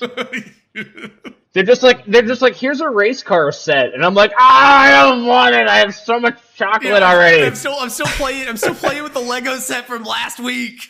Throughout Christmas Day, like, more family members are coming in throughout the day to join the barbecue, and they just keep bringing you more and more presents. I know you love me, but stop it. Come on. All right, let's go ahead and cut it there, folks. Thanks for listening, and I will see you all with a wrap-up here shortly. Tim will, we won't.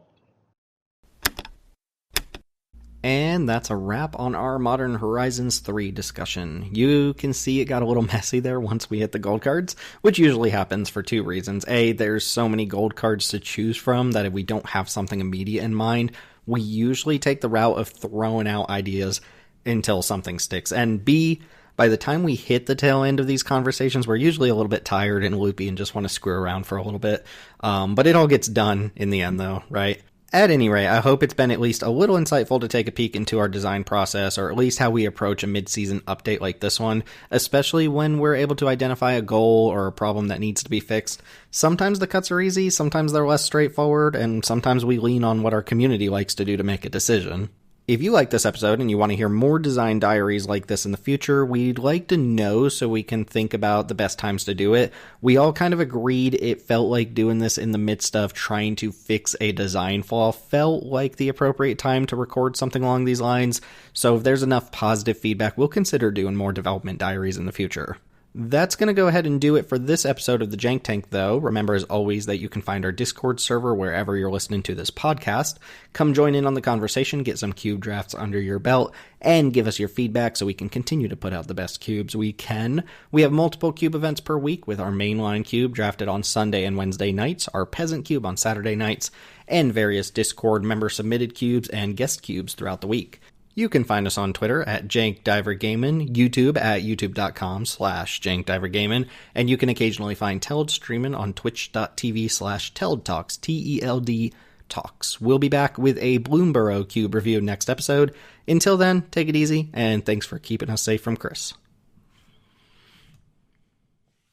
Okay, so normally I'd have a farewell at the end of the episode to see everyone off with, but it's a little weird when it's just me, so I figured I'd use this time to be a little anecdotal and share a short story from my life that involves Magic the Gathering, and who I am as a person today. So if you're not interested in a semi-sappy story about my life, feel free to click away. I won't be offended, but yeah, there's something I'd like to share that I've never really communicated with anyone before, and this seems about as good as a time as any to do it.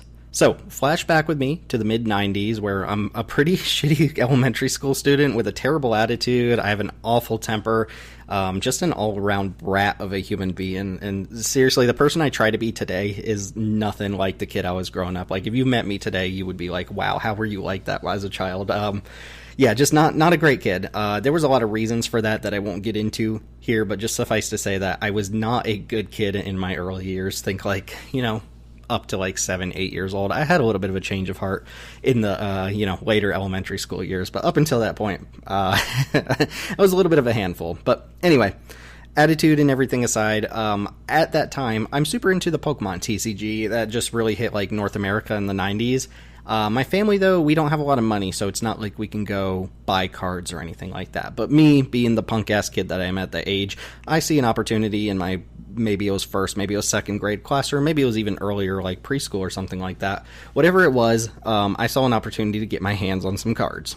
And obviously what that means is I happened to notice some Pokemon cards laying around in a drawer, or I think they're called cubbies or whatever they're called. There's one right next to mine, and I see some Pokemon cards in it. So, of course, being the shitty little kid that I am at the time, I snatched those cards when no one's looking. Straight up stole them. Couldn't tell you whose cubby that was, who they belonged to, anything at all. All I know is, at the time, I wanted Pokemon cards. I saw some Pokemon cards, and unfortunately, I stole them. Now, first off, it's so far in the past, and I'm such a different human, or at least I like to think of myself as such a different human being these days, that I don't really lose sleep over this or anything. But I also don't excuse that behavior, and obviously have to fess up that this was a pretty shitty thing to do, regardless of my age. And, you know, I have a child now, and I'll be damned if I raise him to be a thief. So, yeah, I have to be a little hard on myself for it, even if it was like 20 or 30 years in the past. So anyway, I snatch these cards, I get home later, and my older brother, who's also like really into a lot of the same hobbies at the time, he's wondering where I got them from, and I say something like, oh, a kid gave them to me, or I found them, or whatever, because, you know, I'm obviously a thief, so I might as well be a liar too, you know? But as we're going through the cards, we notice something strange. In the middle of this small stack of Pokemon cards is a card from a game we've never seen before. And that exact card is called Kavu Aggressor, which, if you asked me today, I couldn't tell you anything about it other than it's a red magic card with art of a giant Kavu taking on an entire army head on. He has like one of the warriors in his hand, and he's just like slinging warriors everywhere. It's like super badass art, but, you know, still to this day, I have no idea what the card does. And certainly at that time, I wasn't interested because it wasn't a Pokemon card. So I take this card and I toss this ill-forgotten card that I stole to the side somewhere and forget about it. Now, small aside, me and my brother are also really into Legos at this age. And throughout our entire grade school years, we shared this gigantic industrial plastic tote of Legos. We also treated that industrial plastic tote of Legos as the aisle of lost toys, if you will, which is to say, among all the Legos, you'd find pieces of old toys or Hot Wheels cars or strayed board game pieces scattered amongst the Legos. And somehow that Kavu Aggressor magic card ends up in the Lego bin, even years later after I originally took it. And it's not like I ever threw it away or anything, so through the next 10 to 15 years or so, anytime I want to mess around with the Lego bin, there was also the chance I'd randomly stumble on this magic card from this game I knew nothing about, and be reminded that, oh yeah, you were a terrible little shit as a kid, and you stole this from someone. And again, I'm not exactly racked with guilt and go into confessional or anything, but there's always a little twinge in the back of your head that says, hey, you did something wrong, and you have to live with that. So anyway, to bring this all up to present day, nothing ever happened with that card. It's not like some immaculate story or anything like that. I'm not sure I'm even in possession of the card anymore. Like, maybe if I were to skim through my magic boxes, like my big bulk boxes, I'd find it there. But the point is the card has come and gone. Who knows where it is, and honestly, who really cares, right? It's not like it was a Black Lotus that was lost to time. It was a Kavu Aggressor, right? Except, when I think about it, I can't help but think that that was somebody's Kavu Aggressor. It certainly wasn't mine. It wasn't supposed to be mine, and I couldn't tell you who it belonged to. But at the end of the day, the truth is that that completely random, off-the-wall Magic the Gathering card belonged to someone else, and I wronged that person by taking it from them. You never know, right? That could have been their favorite card as a single-digit-year-old kid, and they could have been devastated when it went missing. For all I know, that person could be someone I played Commander against at the LGS last week. That could be a random opponent I've been paired against at a Grand Prix once. It could be someone who otherwise would have been like a close friend of mine now, but actually ended up giving up the game because his favorite card was stolen when he was really young. Stuff like that. You never know. I don't know who that person was. And what's done is done, and in the past, obviously. But I thought this would be a good moment to just take this time and say, I'm sorry. I'm not that kid anymore, not by a long shot, but I did somebody wrong, and for that, I am sorry. If by some miraculous chance you're one of the few listeners of this podcast, and by chance you're one of the few listeners that make it to the end of the episodes, and by chance you're also somehow the person who I wronged when I was younger, I just wanted to say I'm sorry for what I did, and while it wasn't right, and I don't excuse the behavior just because it was so long ago, it is one of the many small things in my childhood that helped me grow to be a better person to be the person that I am today. So with that said, I am sorry to that person. If we should ever meet in person, I would like to shake your hand, apologize, and make that up to you. And to everyone else, thanks for listening, and we'll catch you next time.